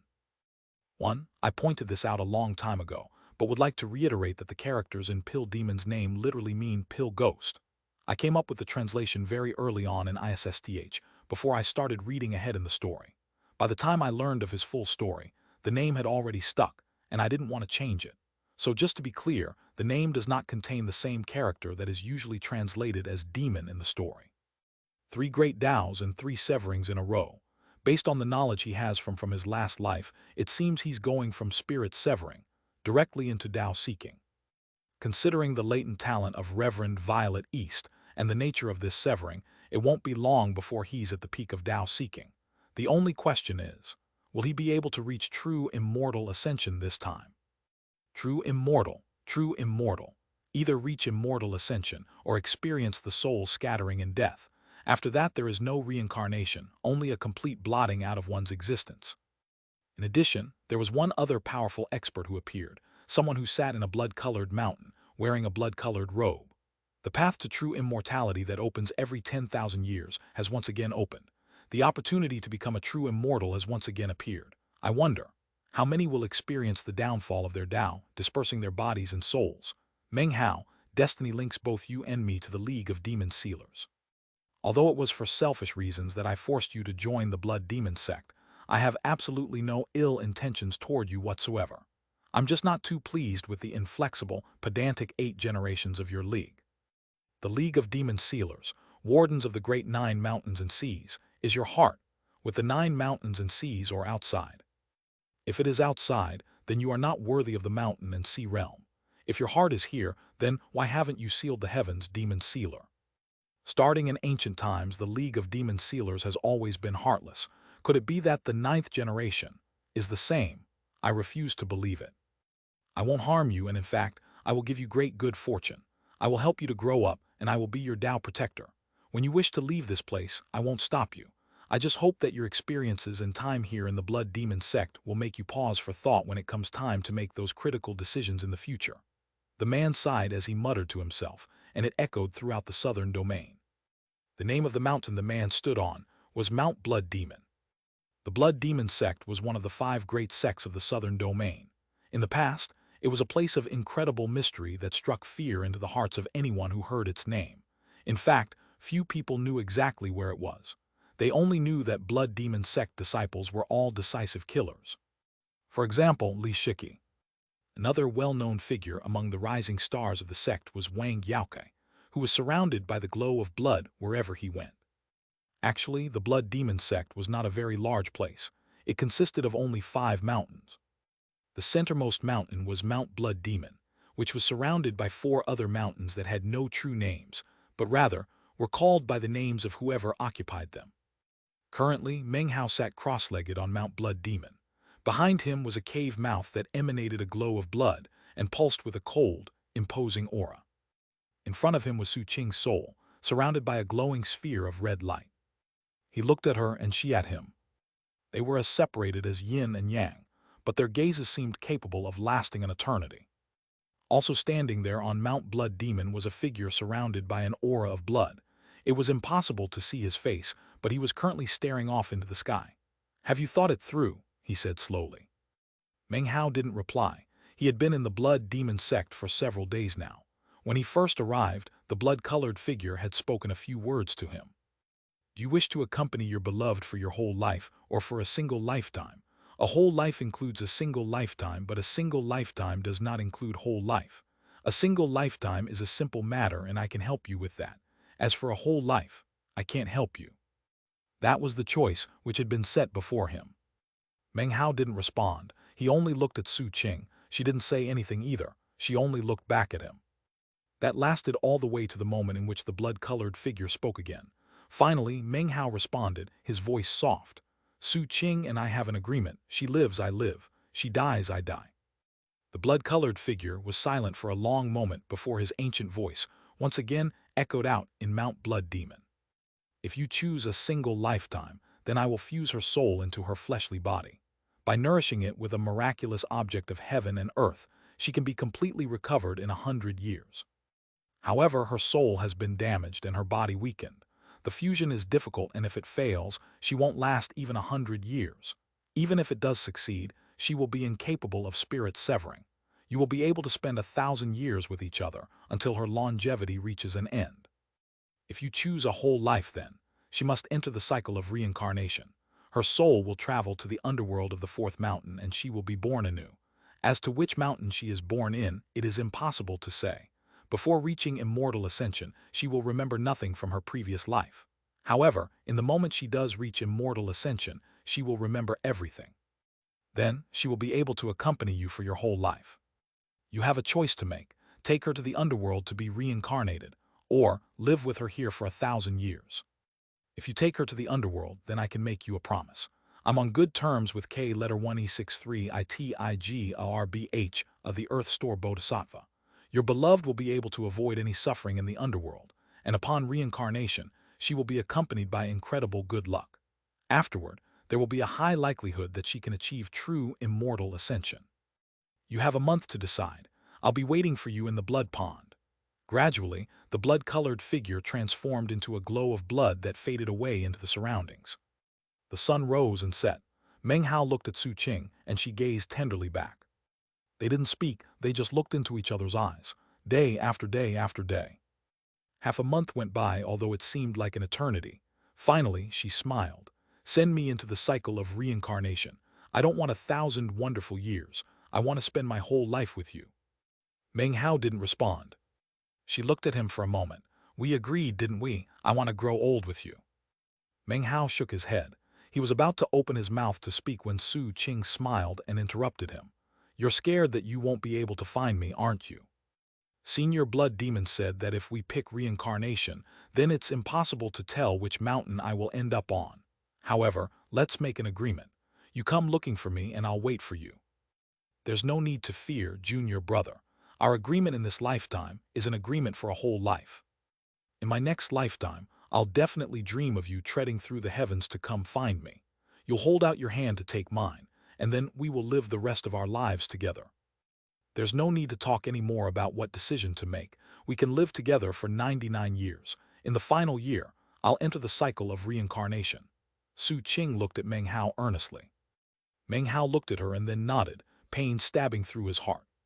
She smiled, a beautiful smile.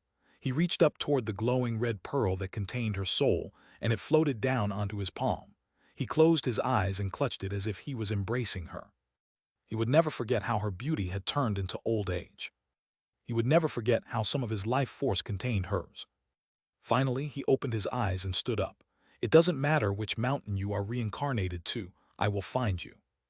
With that, he carefully took Su Qing's soul into the mouth of the cave behind him, which glowed brightly like blood. Meng Hao walked into the shallow cave, quickly reaching its end. Up ahead was a blood-colored pond, within which was a withered corpse. It emanated invisible ripples that made it look incredibly ferocious, and growing out of its forehead was a blood-colored horn. He wore a tattered blood-colored robe, and the skin visible through the tears was dark red flesh covered with blue veins. The entire image was quite terrifying. His lips were shriveled, his eyes sunken in, his entire body dried up. Visible within his mouth were razor-sharp fangs. His body was the shape of a human, but this was clearly no cultivator. This was a demon, Patriarch Blood Demon, too. In contrast, Blood Demon's name does use the character I usually translate as demon. And yes, the characters are exactly the same as the Blood Demon from the Demon Immortal sect. Chapter 703, Heart of the Blood Demon. This was his true self. Whenever he appeared outside the sect, he used clones. Be it that year in the Reliance sect or earlier in the Black Civ sect, everything were clone incarnations. His true self slumbered here eternally. From the beginning until now, he had never stepped even half a foot out of the cave, nor moved out from the pond.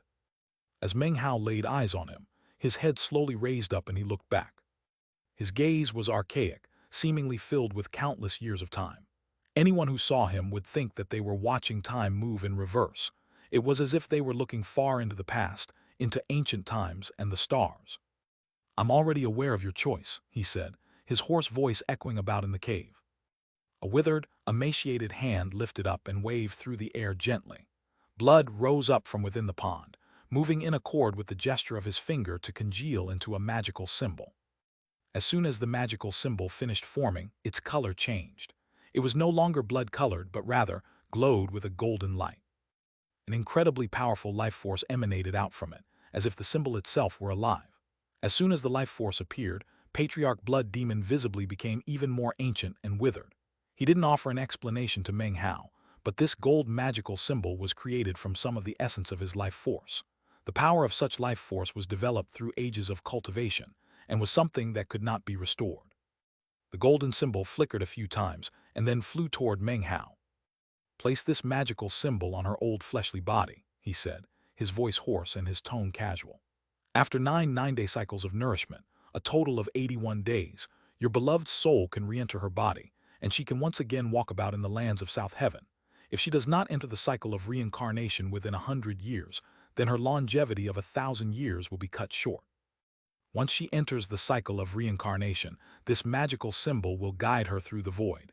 When she is in the underworld, it will protect her. It will also help her when she reaches immortal ascension. Meng Hao looked at the symbol.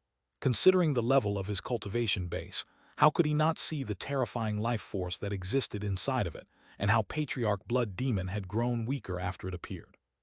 Complex emotions suddenly rose up inside of him. It didn't matter that Patriarch Blood Demon had coerced him into accepting the title of Blood Prince. He still felt incredible gratitude in his heart. Meng Hao carefully accepted the magical symbol and put it away, then clasped hands and bowed deeply to Blood Demon. "My respects, Patriarch." Blood Demon's eyes shone with a strange light, and his hoarse laughter echoed out throughout the Blood Demon sect. Meng Hao didn't say anything more. He knew that originally there was little reason for his life to have much of anything to do with the Blood Demon sect, and yet Patriarch Blood Demon had already showed him incredible kindness. It wasn't limited to the events which occurred outside the Reliance sect that year. If you traced matters back further, Patriarch Blood Demon had actually made an appearance inside the Reliance sect as well. Obviously, Meng Hao had long-standing connections to the Blood Demon sect. Of course, Meng Hao was aware that his hand was forced back in the Black Civ sect. Despite that, he still chose to walk down this path in front of him. "I make no requirements of you," said Patriarch Blood Demon. "Even if you want to lead the Blood Demon sect out into the southern domain to wage war on the Black Civ sect, to destroy them, I won't stop you. You can do anything you want here. My only wish is that you cultivate the Blood Demon Grand Magic. Cultivate it all the way to the 6th level, and then you can leave without any hindrance from me." Meng Hao's head jerked up to look at Patriarch Blood Demon, a shocked expression on his face. He would never have been able to guess that there would only be one requirement laid on him, and that it would be something like this. "When you cultivate it to the 3rd level," said Patriarch Blood Demon, his gaze fixed upon Meng Hao, "I will bestow upon you some good fortune. After that, each additional level will come with further good fortune. I didn't kill 6 Daos of the Black Civ sect, I only crippled his foundation. His cultivation base will quickly fall to the early Dao seeking stage. When your Blood Demon Grand Magic reaches the 4th level, you will easily be able to slaughter that very stage. At that time, you can personally wipe out the entire Black Civ sect." Meng Hao didn't say anything in response, but his eyes gleamed with a strange light. "All I am giving to you is a title in the sect. As to whether or not you can stand on your own, can convince everyone to follow you, and to acknowledge your position, well, that depends on your capabilities." Blood Demon gave Meng Hao a profound look, then waved his right hand. A drop of blood flew out to hover in front of Meng Hao. He took hold of it, and when it touched his palm, it turned into a blood-red crystal, within which flickered magical symbols that seemed to contain a mysterious, great Tao. After delivering the drop of blood, Patriarch Blood Demon once again grew visibly weaker. The drop was obviously made of lifeblood, which contained some of his will and was indestructible. It also contained good fortune. This was a legacy, the legacy of Patriarch Blood Demon. After watching Meng Hao accept the blood drop, Patriarch Blood Demon looked at him with warmth. "I've lived far too many years," he murmured in his heart, "and my condition worsens on a daily basis. Eventually, my soul will disperse and I will die. When that happens, I will finally be able to accompany my long-dead friends in the underworld. They died and I live on alone. Wait for me, my sister. Wait for me, friends. We can reunite soon. When I die, my death will have the greatest value of them all. My death will change the League of Demon Sealers. In fact, that is the reason I chose to descend here into the lands of the southern domain. This is the homeland of the Demon Sealers. Wait for me, all of you. The day is coming soon." Meng Hao clasped hands and bowed deeply, then turned to leave the cave. Just as he was about to step out of the cave mouth, he suddenly stopped in place. "Patriarch," he said, "as the Blood Prince, I have a license to kill, right? How many disciples' lives are covered by it?" As soon as Patriarch Blood Demon heard the words, his eyes flickered, and he lifted his head up once again from within the blood pond. 100 per year. Regardless of status. Regardless of status, was the calm reply. To him, none of the other disciples in the Blood Demon sect were as important as Meng Hao. Meng Hao didn't say anything further. He left the Immortal's cave, and as he did, Patriarch Blood Demon's voice echoed out to fill the entire sect. "From this day forward, Meng Hao is the Blood Prince of the Blood Demon sect." The words rumbled like thunder throughout the 5 mountain peaks of the Blood Demon sect. Instantly, streams of divine sense appeared from within the 4 outer mountain peaks, all of which focused on Meng Hao as he stood there on Mount Blood Demon. His expression was the same as ever as he strode down the steps. His calm face seemed reticent and taciturn. After dying, his personality had changed dramatically. That was especially so after the massacre at the Black Civ sect. After that, he was more ruthless and vicious, and it showed. Even more influential was everything that had occurred with Su Qing. As far as Meng Hao was concerned, his entire life was different now. He walked silently, doing nothing to stop the countless streams of divine sense that began focusing on him. Each and every stream was filled with hostility. After all, to the Blood Demon sect, Meng Hao was a stranger. For a stranger to suddenly come to the Blood Demon sect and then immediately be promoted to Blood Prince was something that affected the interests of more than a few people. Clearly, many people were resentful. Their resentment could not be displayed in Patriarch Blood Demon's presence, but when it came to Meng Hao, they didn't care about him one bit. Even if he had been appointed the Blood Prince in the Blood Demon sect, words need to be backed up by strength. As for what had occurred in the Black Civ sect, only Meng Hao knew about it. The other experts in the Blood Demon sect only knew that their patriarch had set up a spell formation and then returned from the Black Civ sect with Meng Hao. Regarding the particulars of what had occurred, the Black Civ sect obviously wouldn't be spreading the news. For the rest of the Blood Demon sect to learn the details wouldn't likely happen in a short period of time. There were powerful experts who occupied all 4 of the outer mountain peaks of the Blood Demon sect. They built their own organizations within the sect that eventually caused the Blood Demon sect to be divided into 4 major powers or sections. Generally speaking, the 4 sections did not get along, and it was difficult to determine who was in the superior position. On the surface, things were harmonious, but in reality there were ceaseless secret struggles that occurred. Whether it be outside of the sect or inside, it had always been that way. As for the position of Blood Prince, that was something that each of the powers wished for their own. If they could acquire the position of Blood Prince, it would change everything and would give them the qualifications to take control of all of the mountain peaks. The first mountain peak was referred to as Mount Ironblood. 50,000 cultivators called it home, and all of them were demonic cultivators and cold-blooded killers. Currently, all of their cold gazes were fixed on Mount Blood Demon. They didn't care a whit about the new Blood Prince nor his extraordinary cultivation base. Even were it more extraordinary, he was still nothing more than a stranger. How could he possibly stand up to all of Mount Ironblood? In an immortal's cave at the highest point on the mountain were the 2 Ironblood patriarchs.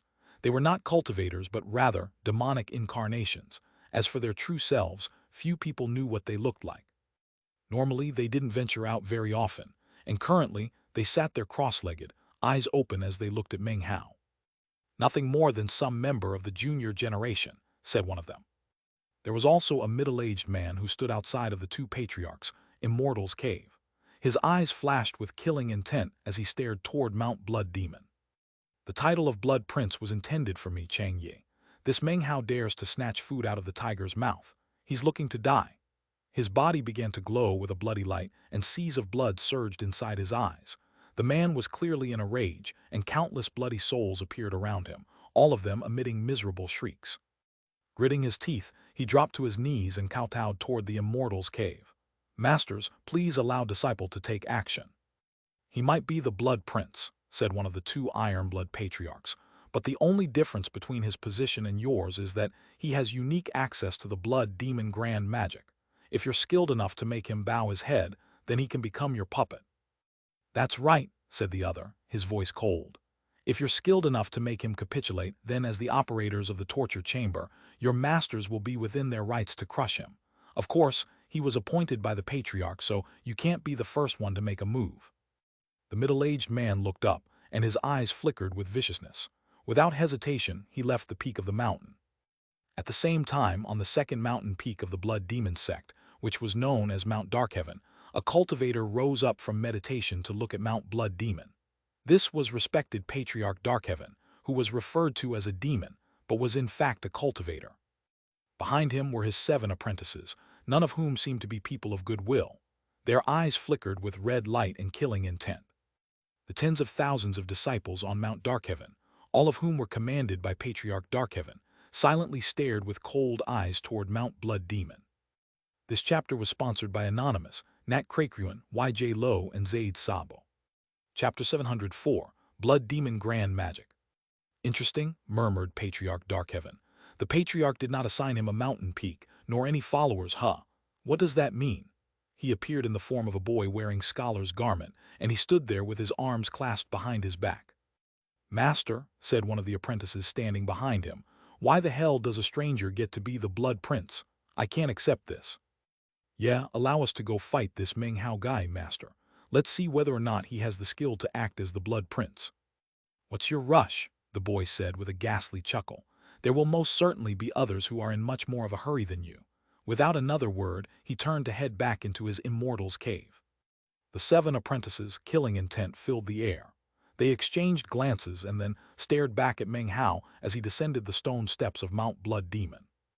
A similar scene played out on the 4th mountain peak of the Blood Demon sect, albeit with much more intensity. The 3 Demon Fire Patriarchs won. This is a slight change from when the chapter was originally released. In later chapters, Urgen changed the name and number of the Patriarchs from the 4th mountain peak. I'm adjusting this instance to maintain continuity, did nothing to restrain themselves, and their fury and arrogance exploded up. Only the 5th mountain peak was silent. At the very peak of the mountain was a white-haired, hunchbacked old man who supported himself with a walking stick as he looked off toward Mount Blood Demon. Next to him stood a girl who was quite pretty, yet also radiated killing intent. Master, said the girl, why prevent the disciples of Mount Ghostcrutch from expressing their discontent with the Patriarch's arrangement? It's inherently unfair. I could accept it if Chang Yi from Mount Ironblood became the Blood Prince, but I've never even heard of this Meng Hao before. The old man smiled. His voice hoarse, he said, your master has lived for a long time. Although I used to be a bit of a fool, I've become much more sensible over the years. You know, I was there on Mount Blood Demon the year the Patriarch descended. Throughout the years, the position of Blood Prince has been filled 7 times. I was there every single time. I've lived a long time and seen many things. These eyes of mine can pierce through the ancient and archaic. I can tell that this Meng Hao carries something very unusual. The girl beside him frowned.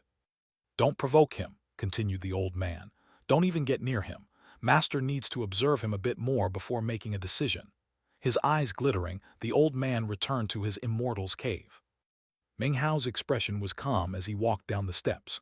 When he was about halfway down the mountain, he suddenly paused as he caught sight of a white-robed woman up ahead. She stood on a boulder off to the side, in front of which was a cliff that stretched down into swirling fog. The woman's robe swayed in the wind, making her look quite otherworldly. She was beautiful and in this moment looked like a graceful immortal. Meng Hao glanced at her for a moment and then looked away as he continued down the mountain. The woman turned and stared at Meng Hao. Elder brother Meng, she said, we last ran into each other in the demon immortal sect. Could it be that you've forgotten about humble little me? This woman was none other than Blood Demon Sect Dao Child Li Shiki, who had been dressed like a man the first time Meng Hao met her. 1. No Rod Li Shiki was formally introduced in Chapter 175. During the face-off at the Song clan search for a son-in-law in Chapter 189, she stood by Meng Hao's side. She muttered something relatively important in the Demon Immortal sect in Chapters 580-583. In Chapter 596, she recalled how she came to view her master as her own father. In addition to these references, she appeared on multiple other occasions. As Dao Child of the Blood Demon sect, she was there for almost all of the most important public events in the southern domain. Meng Hao didn't say anything in response. He merely looked at her and nodded, then continued on his way down the stairs. Elder brother Meng, she continued, the only people who live on Mount Blood Demon are myself and the Patriarch. I've been waiting in this spot because I need to give you a warning. The other 4 mountains won't approve of you being appointed as the Blood Prince. She waved her graceful hand, sending a jade slip flying out. This is a bit of information about the other 4 mountain peaks, she went on. Take a look, it should be helpful. Meng Hao accepted it and was silent for a moment. Finally he said, thank you, and proceeded on his way. How is fellow Daoist Su Qing? Thank you, he repeated, his voice drifting up from further down the mountain. After leaving Mount Blood Demon, Meng Hao found himself in a bleak and desolate forest. The Blood Demon sect was not like other sects, where grand temples existed at the bottoms of the mountains, filled with outer sect disciples. Although there were outer sect disciples, they also resided on the mountains. As for the region beneath the mountains, there existed only forests. They weren't completely uninhabited, though. Log cabins could be seen throughout them, belonging to disciples who had descended from the mountains to practice cultivation in isolation. There were quite a few visible, although some were in states of disrepair. Occasionally, disciples could be seen, and without exception, they looked at him coldly and without an ounce of respect. Meng Hao's expression remained calm in the face of the coldness. He had sensed that he was the subject of many, many such gazes when he made his way down the mountain. Therefore, he proceeded until he found a remote corner of the sect, where he then sat down cross-legged. He closed his eyes and retrieved the soul orb of the exhausted and slumbering Su Qing, who he examined for a long moment before stowing away. At the same time, quite a few streams of divine sense from the surrounding mountain peaks were retracted by their owners, not a few of which were filled with disdain. What kind of blood prince is this Meng Hao? I thought he was supposed to be super skilled. He can't even fight with somebody for a log cabin at the bottom of the mountains. He's not even willing to provoke anyone over a log cabin. In the blood demon sect, everything depends on your strength and viciousness.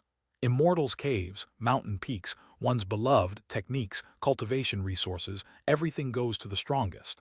And that includes the position he holds. HMPH. He wants peace and quiet, huh? Well, considering he acquired a position that wasn't his to begin with, he better give up that idea. Although there's no reason to act too quickly. We only know a little bit about him, so let's just observe for a bit longer. Meng Hao closed his eyes and ignored all of the gazes and streams of divine sense, which he couldn't care less about. Instead, he sent his own divine sense into his bag of holding. There, he found the blood mastiff, who had been seriously injured defending him against the 10th Wang clan patriarch. It had now regrown a physical body, although it was still weak and small. And then there was the matter of the parrot and the meat jelly. When Meng thought of them, he frowned. He hadn't seen any traces of them since he awoke on the underworld ship. However, he had the strange sense that the two ninnies were definitely in the southern domain. Silently, he rotated his cultivation base until night fell. Finally, he opened his eyes and produced Su Qing's desiccated corpse. He slowly fused the golden magical symbol into it, whereupon she instantly began to show signs of life. Gradually, she began to recover. Her skin slowly changed, and her entire body began to look more limber and charming as she showed signs of awakening. It was a process that would take 9 9-day cycles, a total of 81 days, to complete. Meng Hao suppressed the excitement he felt, looked her over for a long moment, then carefully put her body away. "Elder Sister Su, your eyes will open in 81 days, he murmured. After a long moment, he finally took out the blood crystal given to him by Blood Demon.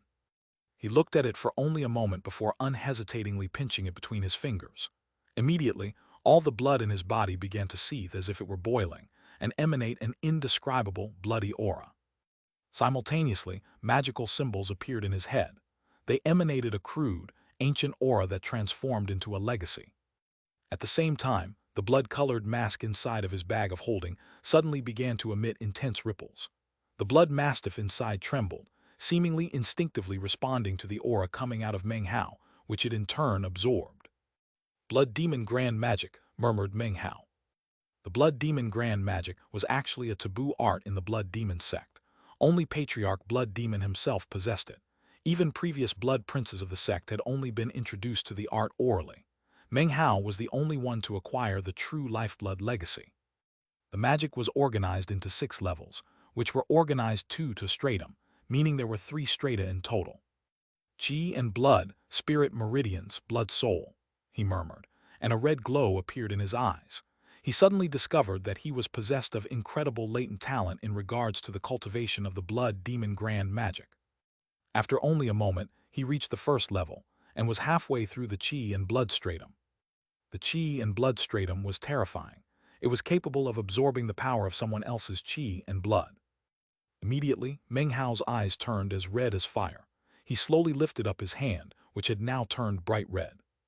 It was almost like his hand was covered with innumerable black holes, all of which were ready to consume Qi and blood. "I can't believe I was able to cultivate this art so quickly," thought Meng Hao. "It must have something to do with my cultivating the Blood Immortal Divine's abilities. Blood Immortal, Blood Demon. There must be some relationship between the two." After a moment of thought, he realized there might be another explanation. He reached inside of him and realized that his demon sealing magics were now slightly different than before. It was as if some intangible change had occurred, although he was unsure of the exact details. Patriarch Blood Demon cares about my status as a demon sealer. In that case, perhaps that is why the Blood Demon Grand Magic was so easy for me to cultivate. He contemplated the matter a bit further, and after a moment decided that he might as well make another attempt at cultivating the Blood Demon Grand Magic. Following the prescribed method, he continued on. 2 hours later, his eyes snapped open, and the bloody glow in his eyes seemed to have completely filled the pupils. He looked terrifying to an astonishing degree. The great circle of the Qi and blood stratum. Meng Hao took a deep breath. By now, he could see just how tyrannically frightful the Blood Demon Grand Magic was. By consuming the Qi and blood of others, it could strengthen the fleshly body. As for how strong, there seemed to be no limits. Unfortunately, it's not permanent and is only a borrowed power. His eyes glittered as he suddenly was filled with the strong desire to enter halfway into the spirit meridian stratum of the Blood Demon Grand Magic. All cultivators build up vast quantities of spiritual energy in their bodies. Because of that, spirit meridians exist. The spirit meridians level allows me to consume the spirit meridians of others, which I can use to add to my cultivation base. He closed his eyes and sank into cultivation. The sun was high in the sky before he finally opened his eyes and frowned. I can't cultivate it. I'm missing something. He was in the middle of considering the matter when suddenly the archaic voice of Patriarch Blood Demon echoed in his ears. Very good. You reached the second level of the Blood Demon Grand Magic. When you reach the third level, I will give you something that is sure to leave you astonished. It has something to do with your League of Demon Sealers. With that item, you will be able to acquire a demon sealing magic. Meng Hao looked up toward Mount Blood Demon. He didn't speak, but his heart trembled. As of this moment, he was now absolutely certain that Patriarch Blood Demon placed importance upon his identity as a demon sealer. Just what secrets have I yet to uncover about the demon sealers, he thought. Despite being a demon sealer for many years, he still could use only the 8th demon sealing hex and righteous bestowal. Chapter 705, A Test. The sky was clear, and cultivators bustled about the Blood Demon sect. It actually did have the air of a sect, although many of the people were actually engaged in deadly combat. The sound of mutual slaughter was intense, and the glow of blood glittered up radiantly. If disciples from other great sects in the southern domain came here, they would be quite out of sorts. However, as far as Meng Hao was concerned, it was just like the Reliance sect, so it actually felt quite familiar. He stuck to his remote corner of the sect, ignoring everyone else. No one else cared to come to him either. It was as if they didn't even notice his existence. Because of Meng Hao's experiences, a single glance was all it took for him to perceive the deep-seated feelings behind the cold expressions on their faces and the scorn in their eyes. That's fine, he thought, his face calm. He wasn't the type of person who enjoyed rowdiness. He didn't care about mountain peaks and fighting over resources. He was happy to be left alone to practice cultivation in peace and quiet. At noon, Meng Hao rose to his feet. He casually felled some of the trees in the area and built a log cabin. Naturally, people noticed this, and everyone stared in shock, especially the people who harbored strong hostility toward him. He's actually building a log cabin. It looks like he's really made up his mind to immerse himself in cultivation. But does he really think that this will allow him to remain separate from sect affairs? Up on Mount Ironblood, middle-aged Xianxia saw what was going on and frowned. It was at this point that Meng Hao opened his eyes and looked out of his log cabin. Approaching slowly on foot was a somewhat emaciated-looking middle-aged man. His body emanated the ancientness of time, and he was very thin. There was a ruthlessness to him, which presently seemed to have been replaced by complex emotions. The ripples of a nascent soul cultivation base spread out from him, and when Meng Hao saw him, many different feelings filled him, along with a sense of reminiscence. As he walked up slowly, his appearance caused many of the surrounding disciples to be shocked. That's Elder Brother Wang Yaokei. What is Elder Brother Wang doing here? Wait, look at his expression. Something strange is going on. People watched as Wang Yaokei walked up to Meng Hao and looked at him silently. Clearly, he was recalling past times. He didn't say anything, and neither did Meng Hao. As they looked at each other, both of them seemed to be recalling Mount Daqing. That was the place where they both began to walk their path of cultivation, and also the place where Meng Hao and Su Qing met. After a long moment passed, Wang Yaokai clenched his jaw as if to some inner pain. "Do you drink?" he asked. With that, he sat down cross-legged and tossed a flagon of alcohol over to Meng Hao. Meng Hao caught it and immediately took a long drink. The alcohol burned as it slid down his throat. It felt almost like a knife stabbing into his guts. "Li Fugui told me about what happened with elder sister Su," Wang Yaokai said, keeping his voice low. Meng Hao nodded and took another drink. His earliest memories of the cultivation world contained the group from Mount Daqing, Wang Yaokai, Fatty, and Dong Hu. The four of them, including Meng Hao, were taken by Su Qing to the Reliance sect. Later, Dong Hu and Wang Yaokai apparently had a falling out and Wang Yaokai disappeared. Regarding Dong Hu, his disposition changed completely, and as for Fatty, well, out of all four of them, he seemed to have ended up far, far happier than the rest. Wang Yaokai and Meng Hao sat together drinking silently, each one wrapped up in various memories. Of course, there was one thing that existed in both of their memories, and that was Mount Daqing. "Did you ever run into Dong Hu again?" Wang Yaokai suddenly asked. "Not after I left the state of Zhao," replied Meng Hao. He looked at Wang Yaokai, hesitated for a moment, and then asked, "Back then, the two of you?" "His body was physically weak, so I ended up caring for him like a younger brother," replied Wang Yaokai, his voice cool. "I would help him when it came time to haul water, and if people picked on him, I would handle it. In the end, he shoved me off a cliff because of a pearl." Meng Hao didn't respond. He picked up the alcohol flagon and took a big mouthful. "Be careful of Changyi," continued Wang Yaokai. "In fact, be careful of everyone in the Blood Demon sect. There is no such thing as camaraderie here. The only thing that matters is who is more vicious." With a sigh, he rose to his feet and prepared to leave. "You shouldn't have come," said Meng Hao, looking up at him. Wang Yaokai didn't reply. He knew that what Meng Hao said was true. He shouldn't have come. The entire sect currently viewed Meng Hao with hostility, which meant that after leaving, he would most certainly face some difficulties. And yet, he came anyway. In fact, in almost the same instant that Wang Yaokai rose to leave, Changyi stood there on the first mountain peak, a cruel smile on his lips. "So they know each other." He flicked his sleeve and flew up into the air. "Follow me, junior brothers." Immediately, 19 beams of light rose into the air from Mount Ironblood and teleported down toward the bottom of the mountain. "You don't have to make a move, Meng Hao," he thought. "You can sit there and refuse to provoke anyone. But now, the time has come to see exactly what amazing abilities you have, and why the hell you deserve to be the Blood Prince. I'll test you out and see exactly how profound you are. If you don't fight back hard, then I'll just keep pushing until you reach the boiling point. After all, I have plenty of methods to deal with you. If you fight back hard, well, that's what I'm waiting for. Hopefully, you'll end up killing someone, and then my masters will have every right to throw you into the torture chamber." As Wang Yaokai emerged from Meng Hao's log cabin, 20 beams of light, including Changyi, shot down toward the very same area. Their appearance on the scene instantly caught the attention of the Blood Demon sect disciples in the surrounding forest. Their expressions turned lively. They knew that an entertaining drama was about to unfold. Meanwhile, back on the second mountain peak, the 7 apprentices of the spirit-severing patriarch were all paying very close attention. Merciless gleams glittered brightly in their eyes. "Now we'll see exactly how profound this Meng Hao actually is. That Changyi has an irascible personality. A whole day hasn't even passed, and he already reached the limits of his patience. No wonder he's behaving like that. This is a good opportunity to test out Meng Hao. We'll be able to learn a bit about him by observing how things turn out." On the fourth mountain peak, 3 figures wreathed in flames watched on coldly from outside their immortals' caves. The disciples of the fourth mountain peak were also watching on, expressions of derision clear on their faces. One among their number was a young man, who held a magical fan in his hand. He exuded an air of coldness as his lips twisted into a smile. "Changyi really couldn't hold on very long," he said. "That's good, though. This is only a test. Presumably, there won't be too much of a ruckus. It does have to be said, though, that Changyi is quite the fool.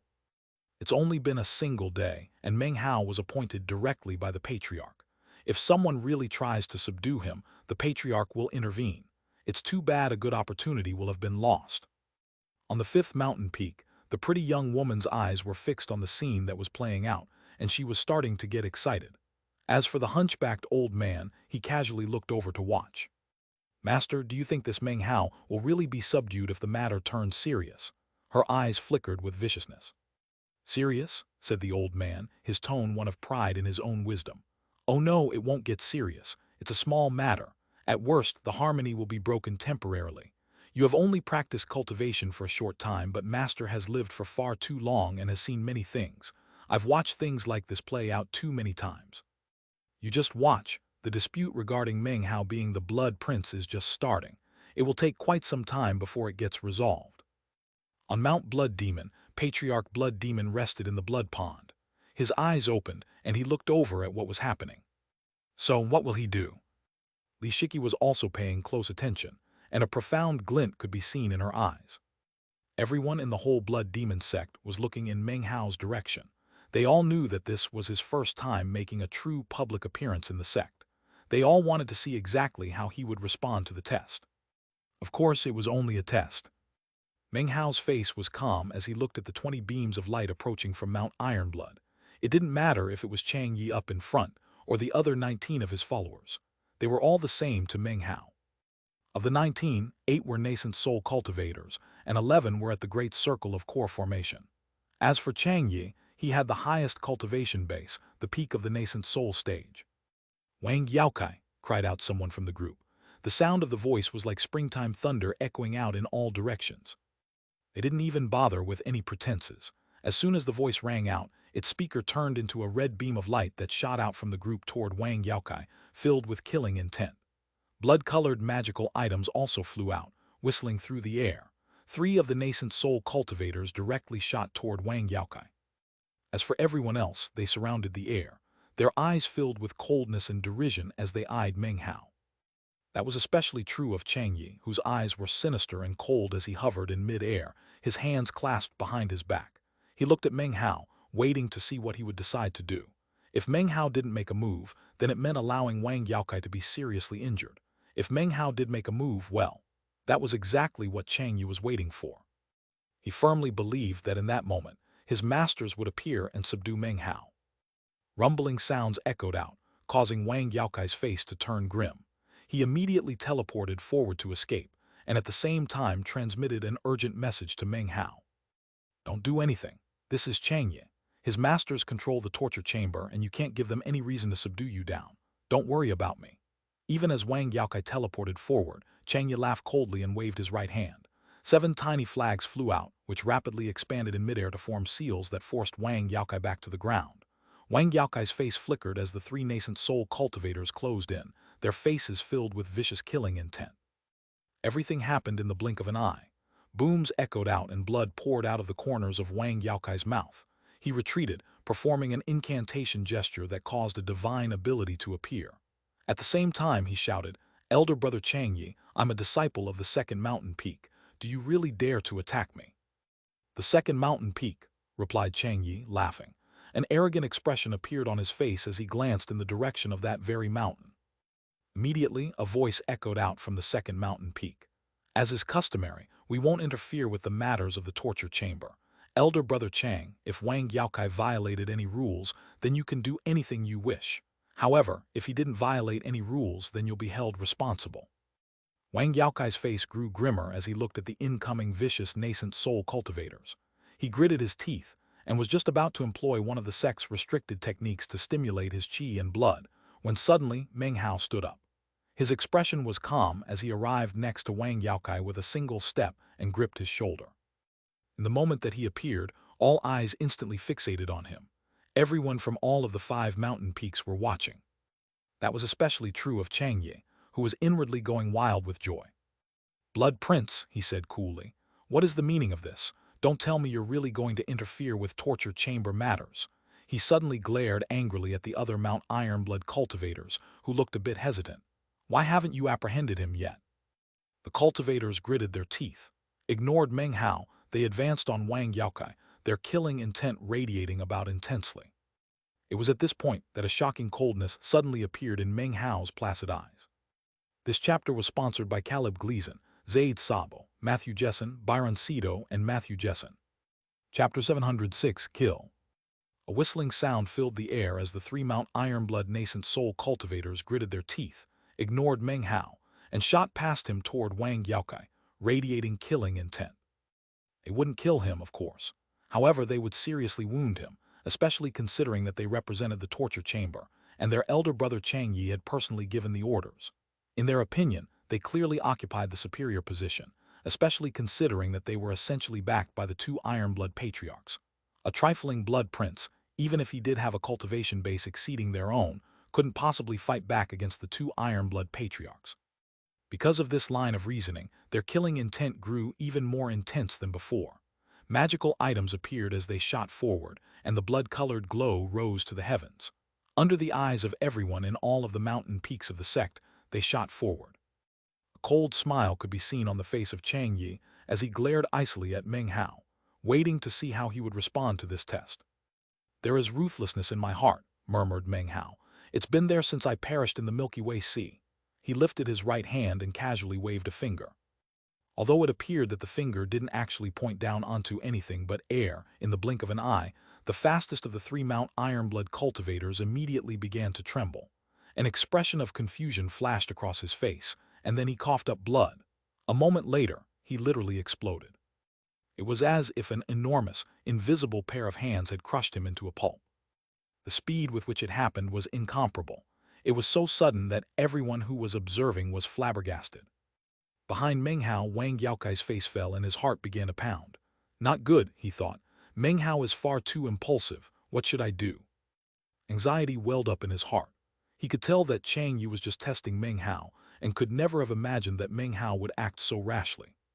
Chang Yi's eyes went wide. Previously, he had never thought that the Blood Prince would attack with lethal force. However, this twist caused joy to surge up inside of him. He couldn't help but muse that the Blood Prince was clearly far too inexperienced. Coldness gleamed in Chang Yi's eyes as he strode forward.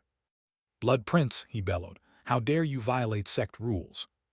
At the same time, the 7 shady-looking apprentices on the second mountain peak watched on with glittering eyes, clearly interested in what was happening. On the 4th mountain peak, the young man with the fan smiled faintly, and a strange light gleamed in his eyes. As for the hunchbacked old man on the 5th mountain peak, his eyes flickered. Next to him, the pretty young woman stared in shock. She could never have guessed that Meng Hao would actually kill anyone. "So this Blood Prince turns out to be quite a vicious person," said the hunchbacked old man, sighing emotionally. "However, he is a bit reckless and also a tad young. He's not like me, a person who has lived far, far too long." Meng Hao completely ignored the reactions of everyone around him. He seemed to be immersed within a world of regrets. The ruthlessness grew stronger in the rebirth cave. He sighed. He waved his finger again, and the second incoming nascent soul cultivator's face fell. He suddenly stopped in place. Rumbling sounds echoed out, and then he exploded, completely dead in body and soul. Another person slain. The sight of it caused Chang Yi's face to flicker, not with happiness but with shock. Moments ago, he had assumed Meng Hao would stop after killing one person, but unexpectedly, he killed again. Simultaneously, the surrounding cultivators' eyes began to shine with a strange light. The disciples on the mountains felt their hearts filling with shock. "In the Black Civ sect, the ruthlessness exploded out," murmured Meng Hao. "And yet it was not sated. Instead, it festered at the bottom of my heart and became even more intense, transforming into what Patriarch Blood Demon mentioned, devilishness." The third nascent soul cultivator, seeing his 2 companions killed right in front of him, was completely dumbstruck. His eyes went wide, and he began to retreat, but it was in that moment that Meng Hao raised his hand and gestured a 3rd time with his finger. "Eldest brother, save me," the man screamed. But then his body exploded with a bang that echoed out in all directions. Everyone trembled violently as they were shaken out of their reveries from the events of moments ago. "He actually killed 3 people in a row. How moronic. This guy is a real idiot. He just arrived in the Blood Demon sect but won't bow his head in submission and even dares to act with unbridled aggression. He's in big trouble now. Not only did he dare to kill fellow sect members in the sect, but he chose to kill torture chamber disciples." As the buzz of conversation echoed out, Chang Yi flew up into the air, glaring at Meng Hao the entire time. At first he had been shocked, but that shock was been replaced with boundless elation. Inwardly, he was roaring with laughter. "My master said not to take the initiative in provoking him," he thought, but as it turns out, the dolt decided to start killing. Considering his position, killing 1 could be tolerated, but he killed 3. In that case, if I could get him to kill some more, he would definitely be flirting with death. Having reached this point in his train of thought, Chang Yi smiled. I offered respect to you as the Blood Prince, he called out, and in response you dared to make deadly attacks in the sect and even offended the torture chamber. It doesn't matter how high your cultivation base is, you will be put down. Men, take him into custody. The faces of all the Mount Ironblood disciples flickered in hesitation. However, it was at this moment that two shocking pulses of spirit-severing energy erupted from Mount Ironblood. When the Blood Prince commits a crime, he will be treated as anyone else, rumbled an ancient, somber voice. Take him into custody and bring him to Mount Ironblood. If he resists, subdue him immediately. As the words echoed out throughout the entire sect, Xianxia's expression flickered, and he almost started to laugh out loud with self-righteous laughter. He's dead, he thought. At the same time, the other disciples with Xianxia started to look excited. Now that they knew they had the support of the two Ironblood patriarchs, they were completely confident. They instantly surged forward toward Meng Hao, completely sure that the Blood Prince would never dare to attack them. If he did, then the two Ironblood patriarchs would instantly reveal themselves. Meanwhile, on the second mountain peak, Mount Darkheaven, in a temple on the peak, Patriarch Darkheaven sat cross-legged in the form of a young boy. He wore a scholar's garment, and his expression was grim as he cast his gaze down the mountain. Outside of the temple were the 7 apprentices, all of whom sneered coldly as they watched the scene play out. Their contempt for Meng Hao was even greater than before. They believed his ability to think and plan was clearly lacking. In response to a simple test, he instantly revealed his weaknesses. On the 4th mountain peak, the young man with the fan laughed to himself. This Blood Prince is far too inexperienced, he thought. His cultivation base is incredible, but he doesn't know how to conduct himself. Well, let this be a lesson to him. In the end, he isn't worthy of his title. He will bow his head in submission soon enough. The hunchbacked old man on the 5th mountain peak sighed, too young. Meng Hao looked up, and his eyes were frigid. In fact, his entire person was like a block of ice, and the ruthless aura within him radiated out explosively. My ruthlessness turned into devilishness, he murmured, and I can't suppress it. It does not conform with my Tao, but it is what it is. I might as well let it out. He stepped forward, and in the blink of an eye, his killing intent erupted out. At the same time, he swished his sleeve. It was a simple wave of an arm, but it caused an astonishing gale-force wind to rage up.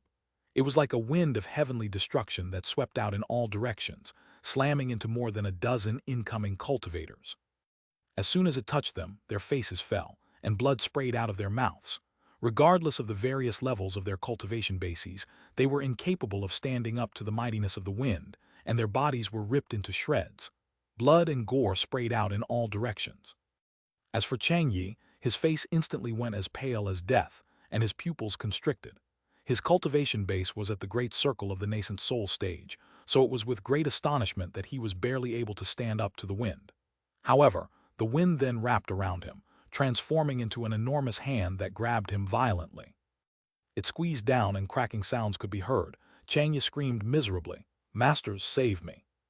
When the onlookers saw this, their faces flickered with astonishment.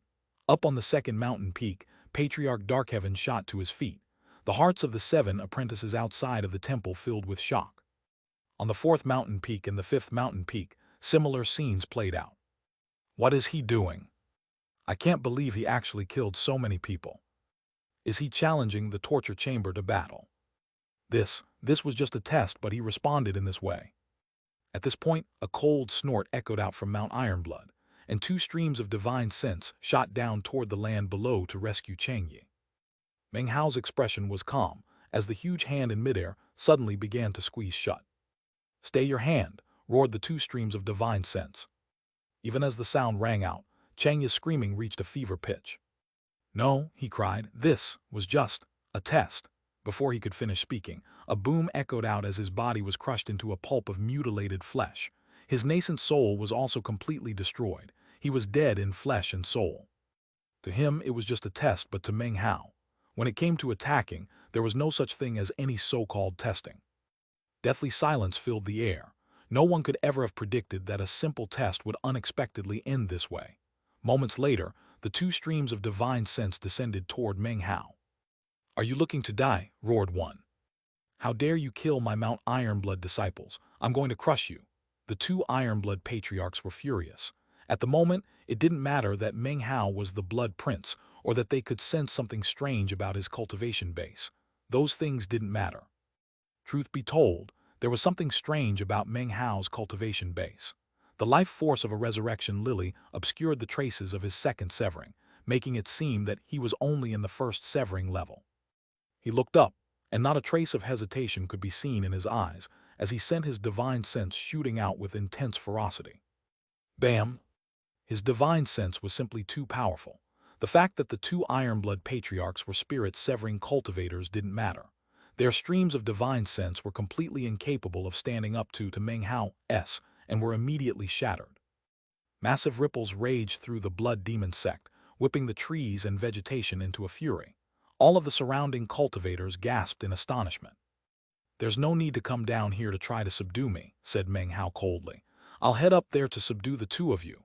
With that, he flew directly toward the first mountain peak. As of this moment, the entire blood demon sect was in a complete uproar. Chapter 707, Subduing. It took Meng Hao only a single step forward to reach the first mountain peak. The instant he stepped foot onto it, all of Mount Ironblood shook. Inside their temple at the peak of the mountain, the faces of the two Ironblood patriarchs flickered, and they erupted with shocking first-severing energy. Rumbling filled heaven and earth, and the clouds and mist in all directions seethed. At the same time, an enormous face appeared in midair up above Mount Ironblood. It was completely the color of blood, and two horns protruded from its forehead. It looked matchlessly vicious. As for the two Ironblood patriarchs, their robes whipped madly in the wind, and in their hands they held enormous battle axes. The battle axes were demon weapons. The two patriarchs were facing a mortal enemy, and their hearts were trembling with great waves of shock. "I can't believe he's so powerful. What level is his cultivation base? I can't see any traces of a second severing, but even at the great circle of the first severing, he shouldn't have such powerful divine sense. Could it be that he cultivates some technique to specifically enhance his divine sense?" The moment the two patriarchs appeared was the same moment that Meng Hao stepped foot onto the stairs leading up to the peak of the first mountain. Slowly, he began to make his way toward the top. All eyes were fixed on him, and everyone was thinking that as of this moment, Meng Hao really was worthy of his title after all. On the second mountain peak, the scholarly-looking child, Patriarch Darkheaven, could sense the result of the confrontation between the divine sense of Meng Hao and the two Ironblood patriarchs. His face was covered with shock as he hastily stood, then instantly teleported out of his temple. Outside, his 7 apprentices gasped, and their faces filled with disbelief. He resisted the divine sense of the two Ironblood patriarchs all by himself. Just what type of cultivation base does he have? What is he doing? Wasn't this just a test? "Quiet," barked Patriarch Darkheaven. Shocked, his 7 apprentices instantly went as silent as cicadas during winter. On the fourth mountain peak, the 3 old men wreathed in flames also rushed out of their temple. Their expression were that of astonishment as they looked toward the first mountain peak. Off to the side, the young man with the fan who had previously been observing the events with a look of disdain on his face, now stood there slack-jawed, seemingly incapable of even breathing. He suddenly realized that this was not a situation in which the Blood Prince was being immature. Quite the opposite, his cultivation base was so high that he didn't need to bother with any sort of strategy or planning. He took out all of his opponents in one blow. As soon as Meng Hao started up the staircase, the first, second, and fourth mountain peaks were sent into complete, reeling shock. In that same moment the wind and clouds surged. A black fog appeared, within which could also be seen a white fog. In the blink of an eye, black and white began to swirl around each other and form into the shape of 2 enormous pearls. Furthermore, beneath the 2 pearls was a mountain wreathed in mist and clouds. The 9th mountain. The black-white pearls and the 9th mountain. Together, this was something that Meng Hao had come up with after his battle with Patriarch Sixdaos of the Black Civ sect. Although it was not complete, he was still able to use them to shocking effect. Rumbling echoed out as the black-white pearls, and the 9th mountain crushed down onto the 2 patriarchs of Mount Ironblood. Rumble! The ground trembled and rumbling filled the air. The 2 Ironblood patriarchs' faces quivered. Meanwhile, back on the 5th mountain peak, the hunchbacked old man's eyes widened, and he took a deep breath. The pretty young woman who stood next to him was utterly shocked. What is he doing? Could he really be trying to fight back against Mount Ironblood? "Master, didn't you say things wouldn't get serious?" The hunchbacked old man blinked and cleared his throat. Calm down, all right. Based on my experience, I can tell you that the matter definitely won't get extremely serious. At the most, the first mountain peak will be involved. Ha ha ha. It seems this blood prince is going to take it as a show of force. In the central mountain peak, Mount Blood Demon, Patriarch Blood Demon's face was tranquil, but a smile of contentment could be seen on his face. The ruthlessness in your heart is too intense and can't be dispelled. You might as well let it condense into devilishness. This has been a long time coming. It wasn't that I wanted to coerce you. Rather, this was the only method that would count as being helpful to you. You don't understand now, but when you reach your third severing, you will be enlightened. Li Shiki was also on Mount Blood Demon, and her eyes shone with a strange light as she watched the scene play out. After all, she knew Meng Hao much better than anyone else in the Blood Demon sect. The events in the ancient demon immortal sect were imprinted indelibly in her heart, and she hadn't forgotten about anything that happened there. Furthermore, after returning, she told no one in the sect about what had happened, with the exception of Patriarch Blood Demon. Most shocked of all was Wang Yaokai. He stared blankly as everything happened, then began to breathe deeply. Determination began to glow in his eyes. Meng Hao is so strong, I can't let myself fall behind. Rumble. A massive clamor filled the air as Meng Hao took his third step up the stairs. Up in midair, the pearls in the black and white mist, as well as the ninth mountain they orbited, shot toward the peak of the mountain. Under the force of the incredible pressure, the two Ironblood Patriarchs' gigantic, ferocious face suddenly revealed an expression of pain. Meng Hao's face was cold as he took his fourth step. Shocking rumbling caused everything to shake. The face formed by the energy of the two Ironblood Patriarchs struggled and howled. However, it did no good. Under the crushing pressure, it shattered into countless fragments. To the observers, it almost looked like half of the sky had been ripped apart, superseded by the black-white pearls and the ninth mountain. Having seen their vicious face destroyed, the two Ironblood Patriarchs trembled and coughed up blood. In the blink of an eye, they seemed to age, and their faces filled with astonishment. Just how powerful is he? They thought, their minds reeling. In their wildest imaginations, they could never have guessed that Meng Hao, using only his own aura, could suppress them to this extent. On the second mountain peak, Patriarch Darkheaven's face flickered as he stared at the black-white pearls and the ninth mountain. What divine ability is that? The apprentices next to him were trembling, and so were rest of the 50,000 cultivators of the first mountain peak. They looked up at the sky and at Meng Hao and were terrified. The three flame-cloaked figures on the fourth mountain peak watched on in shock. Crushing, now that is crushing. He didn't even attack them directly. He just used energy to pound the two Ironblood Patriarchs into such a tattered state. Blood Prince, he really is the Blood Prince. Everyone was panting. In the Blood Demon sect, respect was shown to the strong.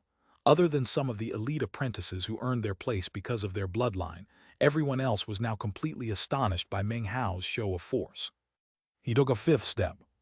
Everything shook as the black-white pearls in the ninth mountain continued to emit crushing pressure. The two Ironblood Patriarchs' faces flickered, and with growling roars, they shot up into the air.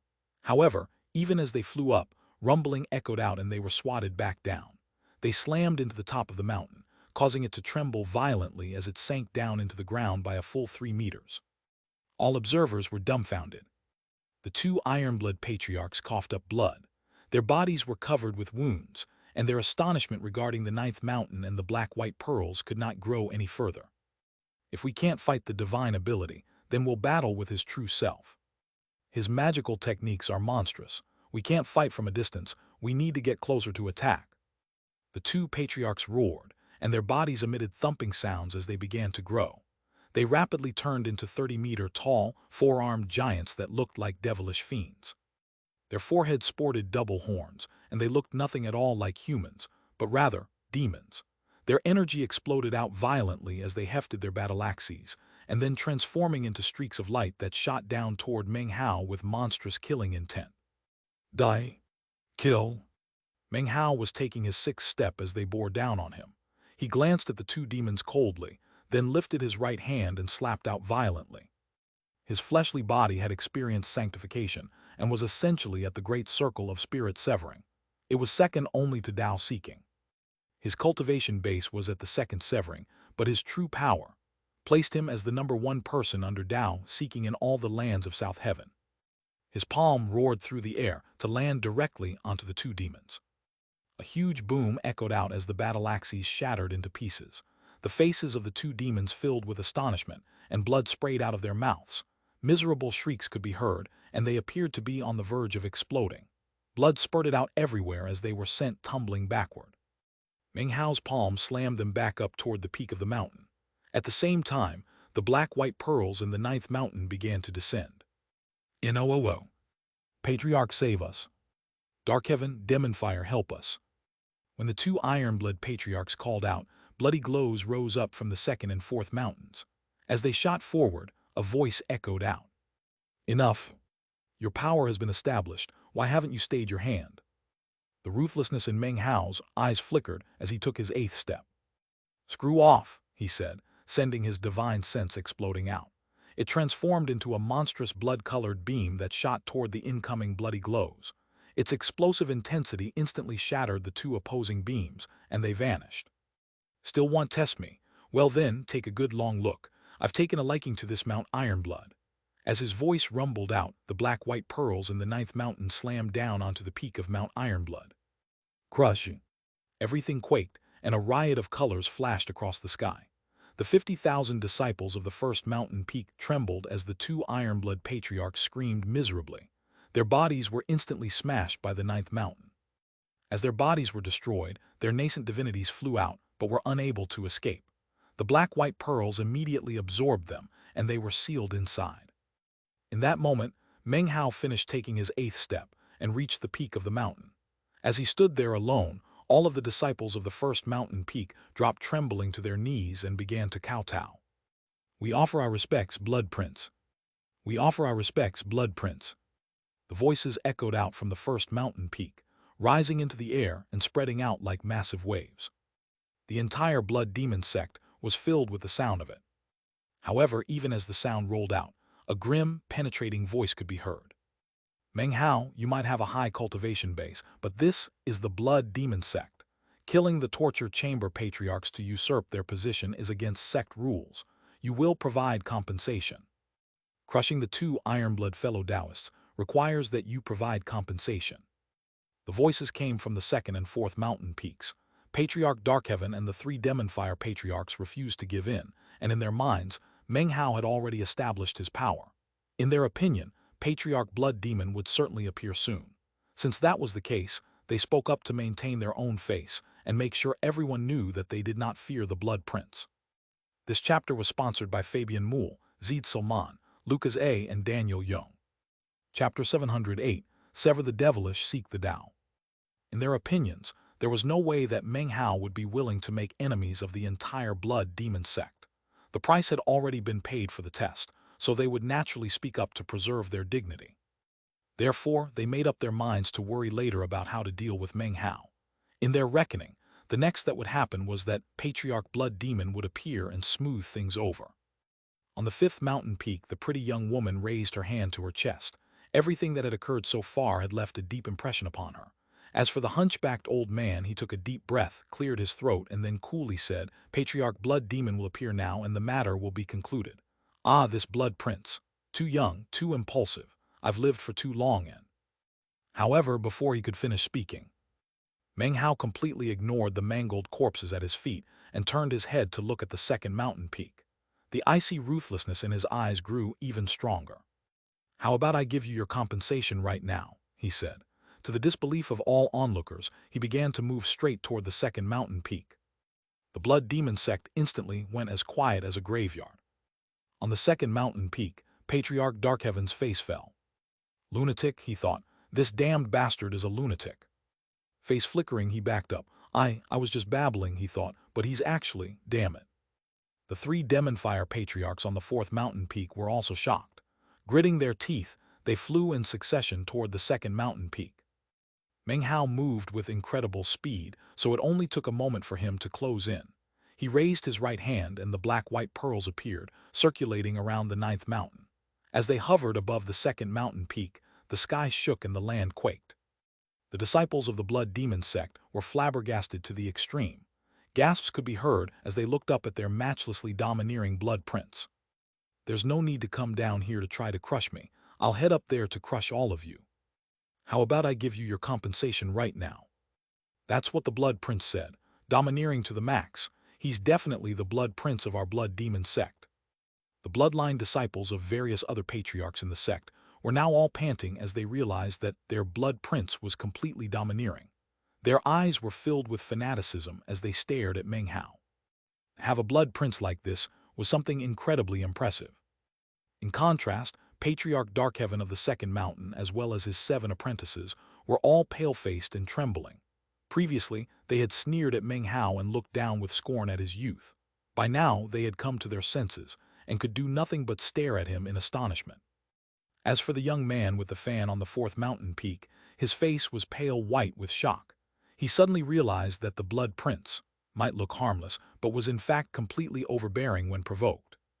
He did not give second chances, and when he decided to establish his might, he did so completely and thoroughly. Meng Hao sped toward the 2nd mountain peak, and when he stepped foot onto it, the entire mountain rocked back and forth. Meng Hao raised his hand toward the retreating Patriarch Darkheaven and extended his finger. You want compensation? Here's my compensation. Compensation to the 2nd mountain peak, delivered by me for Wang Yaokai. The reason Meng Hao chose to make a move against the 2nd mountain peak really was Wang Yaokai. Meng Hao had noticed how they treated him earlier and was not pleased. As he extended his finger, wind blasted out that seemed to split the heavens.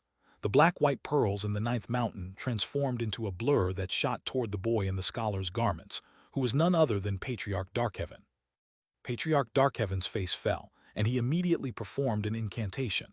A bloody glow erupted around him, transforming into a blood-colored blade that slashed toward the blast of wind from Meng Hao's finger. The slashing blade was filled with the energy of the great circle of the 1st severing, an explosive power that appeared to be almost on the verge of 2nd severing. Meng Hao snorted and waved his finger again. How dare you, howled one of the 3 demon fire patriarchs, an old man who emanated the aura of 2nd severing. Meng Hao, you've gone too far. You think you're tough because you're in the 2nd severing, so what if you are? Meng Hao didn't even turn to look at them. He simply waved his sleeve. An enormous boom echoed out as the finger attack slammed into the blood-colored blade. The blade immediately fell to pieces, and blood sprayed out of the mouth of Patriarch Darkheaven. Even as he tumbled back like a kite with its string cut, Meng Hao's 2nd finger attack slammed into him. Another boom rattled out, and Patriarch Darkheaven let out a blood-curdling scream as over half of his body directly exploded. His nascent divinity flew out, which was the exact moment in which the 3 demon fire patriarchs from the 4th mountain peak arrived. Well, said Meng Hao calmly, since you're here, I guess I might as well provide some compensation to you as well. He stepped toward them. The 3 were shocked. However, the 2nd severing patriarch, who was the eldest of the 3 demon fire patriarchs, waved his hand, causing a sea of blood to appear. Why do you keep attacking us? What are you, a spy from another sect? Did you trick Patriarch Blood Demon? My license to kill will cover 78 more deaths this year, replied Meng Hao calmly. As soon as the words left his mouth, the entire Blood Demon sect uttered a collective gasp, even the 3 demon fire patriarchs, whose eyes went wide. As for the nascent divinity of Patriarch Darkheaven, his face was a picture of shock. The surrounding disciples immediately broke into an uproar in response to Meng Hao's shocking words. License to kill. The Blood Prince has. Don't tell me he has a license to kill.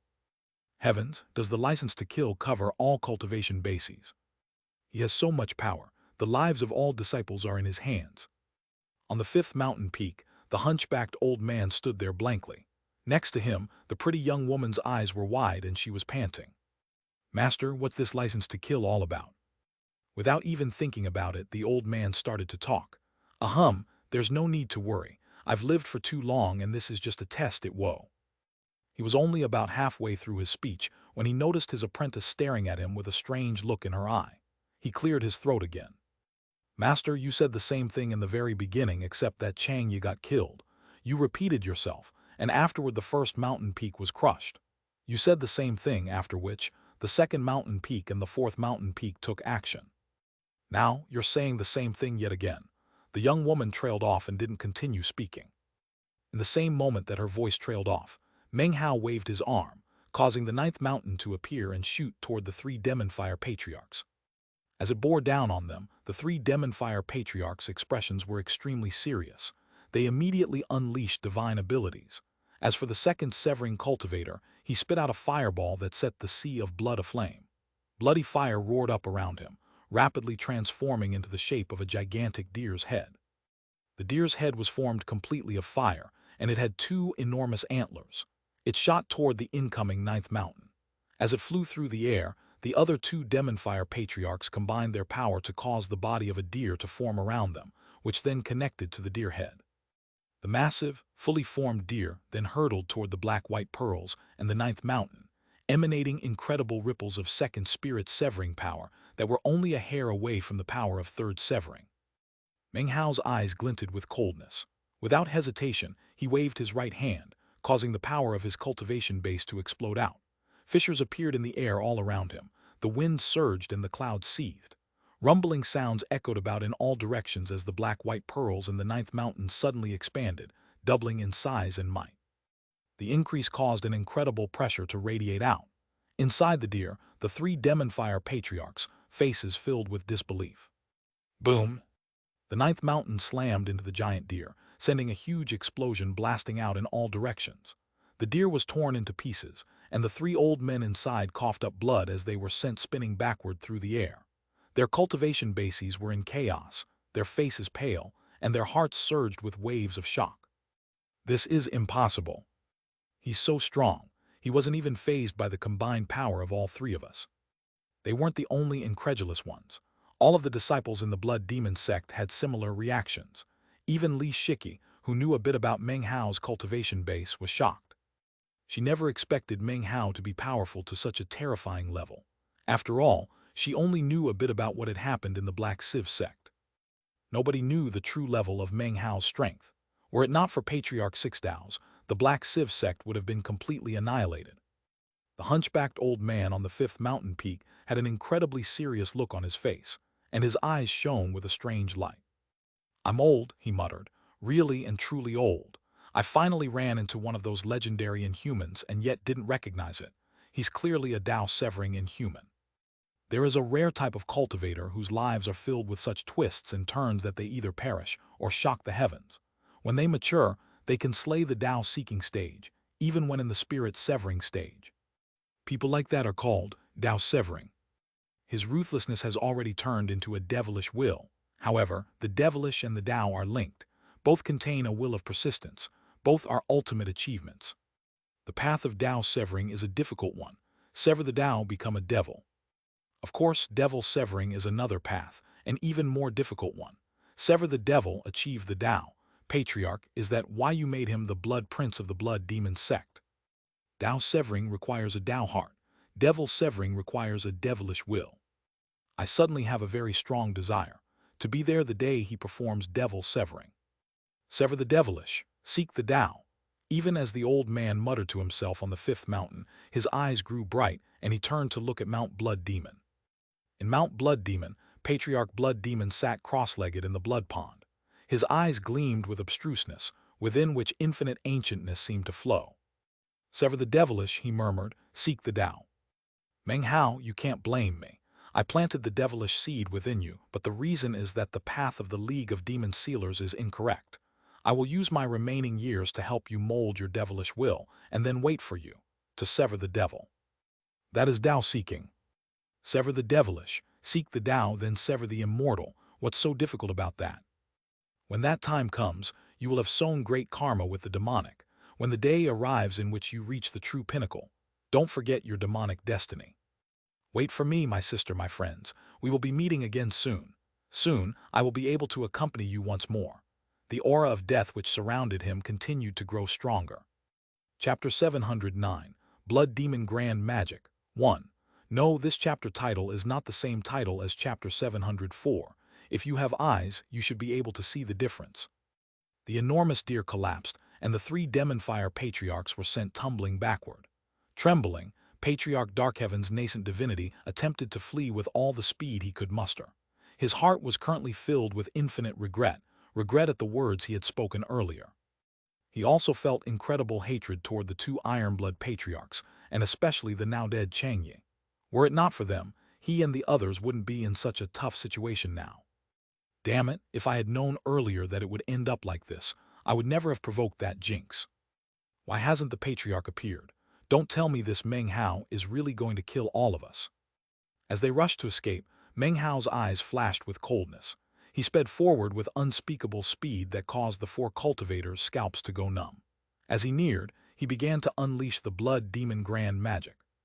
As soon as the magic began to stir, a blood chi exploded up around him, and his right hand turned completely crimson, as if it were made of blood. The first stratum of the blood demon grand magic. The chi and blood stratum. Meng Hao stretched his hand out toward the 3 demon fire patriarchs and Patriarch Darkheaven's nascent divinity. Although they were separated by dozens of meters, as soon as he reached his hand out, their bodies were surrounded by an enormous blood-colored vortex. The shocking vortex began to rumble, and from a distance it actually didn't look like a vortex at all, but rather a gigantic hand. The 4 cultivators were now stuck in the middle of the palm, and were unable to extricate themselves. The faces of the 4 filled with even more intense shock than they had been. They could sense that because of the vortex, the chi and blood in their bodies was boiling. Furthermore, they couldn't even control their cultivation bases. The more they tried, the more they found themselves unable to suppress the boiling. Immediately, countless cries rang out through the Blood Demon sect. Blood Demon Grand Magic. This is the Blood Demon Grand Magic. Countless disciples, eyes gleamed with covetousness as they looked at Meng Hao. Only the Blood Prince is qualified to cultivate the Blood Demon Grand Magic. I can't believe that the Blood Prince actually acquired the first stratum in only a single day. The disciples looked up at Meng Hao and the blood-colored vortex spinning in midair, and were filled with both shock as well as unprecedented levels of fanaticism. There was no other magical technique that could inspire such a craze among the Blood Demon sect's disciples like the Blood Demon Grand Magic did. After all, the Blood Demon Grand Magic was the #1 magic in the entire Blood Demon sect. Once the Blood Demon Grand Magic was unleashed, the 3 patriarchs began to struggle violently. Rumbling sounds could be heard as the power of their cultivation bases exploded out. However, it doesn't matter what they did, they were completely incapable of freeing themselves. Their fleshly bodies began to wither as blood and chi pulsed out from inside of them to be absorbed by the vortex and then fused into Meng Hao. His mind trembled as he sensed the power of his fleshly body shooting up at high speed. As the chi fused into him, an intense sensation of strength rose up from deep within. So this is the Blood Demon Grand Magic, he thought, his eyes shining with a strange light. The 3 demon fire patriarchs howled. No, the power of my chi and blood, damn it. Stop, Meng Hao, if you slaughter members of your own sect, you'll meet a horrific end. Patriarch Blood Demon, save me. They were unable to prevent the chi and blood from flowing out of them, only to be replaced by a sensation of incredible weakness. The only one who wasn't affected was Patriarch Darkheaven, who had already been reduced to his nascent divinity. Nevertheless, he was still frightened and astonished. The entire scene was incredibly shocking to all the onlookers. Hovering in midair, Meng Hao lifted up his right arm and made a grasping motion toward the blood-colored hand, causing more pulses of chi and blood to emerge from the men in front of him, which he then absorbed. "Do you submit or not?" he asked coolly. "Never," cried one of the 3 demon fire patriarchs. "We 3 demon fire patriarchs serve Patriarch Blood Demon. Do you really think we would submit to a trifling brat like you?" In their rage, the 3 demon fire patriarchs continued to struggle to free themselves from the vortex, and yet were completely incapable. Their bodies were visibly withering, their skin was smeared with blood, and yet that did not leave them in despair. What truly left them without hope was, Patriarch Blood Demon still had not appeared. That cleared up any doubts about one matter. The license to kill that Meng Hao mentioned truly did exist. And even the lives of spirit-severing patriarchs were covered by it. That also made it obvious that, to Patriarch Blood Demon, no one in the entire Blood Demon sect could compare to Meng Hao. Because of that, the heart of the Demon Fire Patriarch with the weakest cultivation base began to quiver. Blood was oozing out of him, and he could feel the shadow of death looming over him. "I submit," he cried through gritted teeth. "I submit, Blood Prince, I give you my allegiance." The other 2 Demon Fire Patriarchs were furious. "Third brother, what are you doing? How could you possibly give your allegiance to a brat like that?" His voice cool, Meng Hao said, "Swear a Dao oath." "You," the 3rd demon fire smiled bitterly, then looked over apologetically at the other two Demon Fire patriarchs. He had no choice but to submit to Meng Hao. The terror he felt because of Meng Hao caused coldness to rise up from within the depths of his heart. That was especially true after he realized that Meng Hao really could kill him. It didn't matter that he was a spirit-severing patriarch of the Blood Demon sect. He really had no other option. He dared not rebel against the sect and was already terrified of Patriarch Blood Demon. Adding one more terrifying person into the mix, especially since it was the Blood Prince, was something he could accept. He quickly swore a Tao oath, after which the gravitational power of the vortex surrounding him ceased to affect him. Because the chi and blood stratum of the Blood Demon Grand Magic now had one less person to split its power amongst, the other two Demon Fire patriarchs felt even more pressure than before. Chi and blood flowed madly into Meng Hao. At the same time, he suddenly seemed to slip into a strange, indescribable state. He suddenly sensed a sort of boundless awareness that existed outside of the lands of South Heaven. It seemed to be faintly connected to the universe in myriad, uncountable ways. Is that Tao seeking? Thought Meng Hao, his eyes glittering. I submit, I'll swear allegiance, roared the second Demon Fire patriarch. He gritted his teeth and swore a Tao oath. His body was already extremely withered and his energy almost completely depleted. If he tried to hold on any longer, his fleshly body would be crushed into dust. Now that he swore allegiance, the most powerful of the three Demon Fire patriarchs, the second severing cultivator, was alone. His body was stained red from blood and rips could even be seen in his skin. Clearly, he was on the verge of collapsing. I submit, he said, letting out a long sigh. Under the Blood Demon Grand Magic, he had no other choice but to submit. He too was incredibly intimidated by Meng Hao, whom he was simply unable to contend against, whether it was in terms of cultivation or combat skills. As soon as the Demon Fire patriarch submitted and offered up his Tao oath, Meng Hao's eyes flashed over to Patriarch Darkheaven, who had been sucked into the vortex. Though the vortex had no effect on him due to his lack of a physical body, his whole body shuddered when Meng Hao's gaze landed on his body and he hastily squeaked, I submit too. When the leadership of the second and fourth mountain peaks submitted, the hunchbacked old man on the fifth peak raised his voice and called out, I am Yuan Daezi. I offer my respects, Blood Prince. Behind him, the pretty young woman was looking at Meng Hao with ardor burning in her eyes. She immediately dropped to her knees and kowtowed, as did all of the disciples on the fifth mountain peak. Respects, Blood Prince. Up in midair, the three Demon Fire patriarchs as well as Patriarch Darkheaven unhesitatingly clasped hands and bowed deeply. Respects, Blood Prince. The fourth mountain peak, the second, the first, all of the 200,000 disciples of the Blood Demon sect joined their voices together. It far exceeded the sound of the combined voices of the 50,000 disciples of the first mountain peak.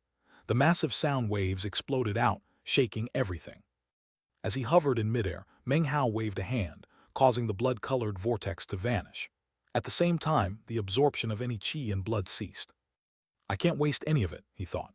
I need to see exactly how powerful this Blood Demon Grand Magic is.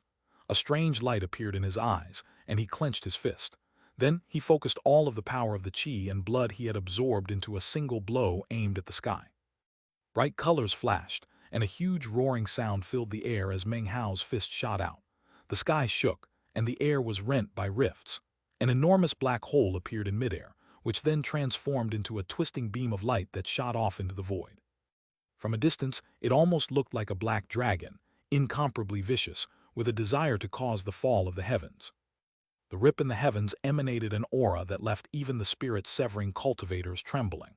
These were the vibrations of Tao seeking. Everyone was shocked to the core, even the spirit-severing patriarchs. That attack contained the will of Tao seeking. That was comparable to the early Tao seeking stage. As of this moment, everyone was completely convinced of Meng Hao's qualifications, and no one dared to show him even the slightest scrap of disrespect. As for the ordinary disciples, they were in awe to the point of fanaticism, and cries to the Blood Prince echoed out with increasing intensity. Meng Hao took a deep breath. He had viewed the Blood Demon Grand Magic as incredible before, but as of now, he realized that it was actually far more powerful than he had ever imagined. This art far exceeds the 9 heavens treasured body seal. It's probably on the same level as the mysterious withering flame demon magic true self Tao. Meng Hao's eyes glittered. 2. Meng Hao got the withering flame demon magic true self Tao in the demon immortal sect in chapter 584. very little information was given about it. And this is only the first stratum of the blood demon grand magic. If I can cultivate it all the way through the third level and the fourth, thus unleashing the great circle of the second stratum, then I can summon 10 vortexes. The hand formed by those 10 vortexes would have the power to absorb cultivation bases. If I can complete the fifth and sixth levels, which is the third stratum, the blood-soul stratum, according to the description of the technique, the sky will turn the color of blood, and the heavens will transform into an enormous hand that can wrest away souls. No wonder Patriarch Blood Demon said that if I can reach the fourth level, I can slay Patriarch Sixdows of the Black Civ sect. When I reach the fourth level, the great circle of the Spirit Meridian's second stratum, then I can definitely strike down the early Tao-seeking stage. This art is a demon magic. He looked up in the direction of the Black Civ sect, and the killing intent in his eyes grew stronger. Deep in his heart, even more ruthlessness took hold, and his devilish will grew stronger. Of the magic that I cultivate, the 9 heavens treasured body seal can strengthen my fleshly body, and the blood demon grand magic along with the blood immortal divine abilities can act as my trump cards. Furthermore, by fusing the black-white pearls with the 9th mountain, I have created my own divine ability. Now, all I have to do is cultivate the withering flame demon magic true self Tao, and I can form a true self clone. When all of them have reached the great circle, then I will definitely be able to find enlightenment regarding my third severing. This chapter was sponsored by Matthew Jessen, Tan Adrian, Timothy O'Brien, and Stephen Jock.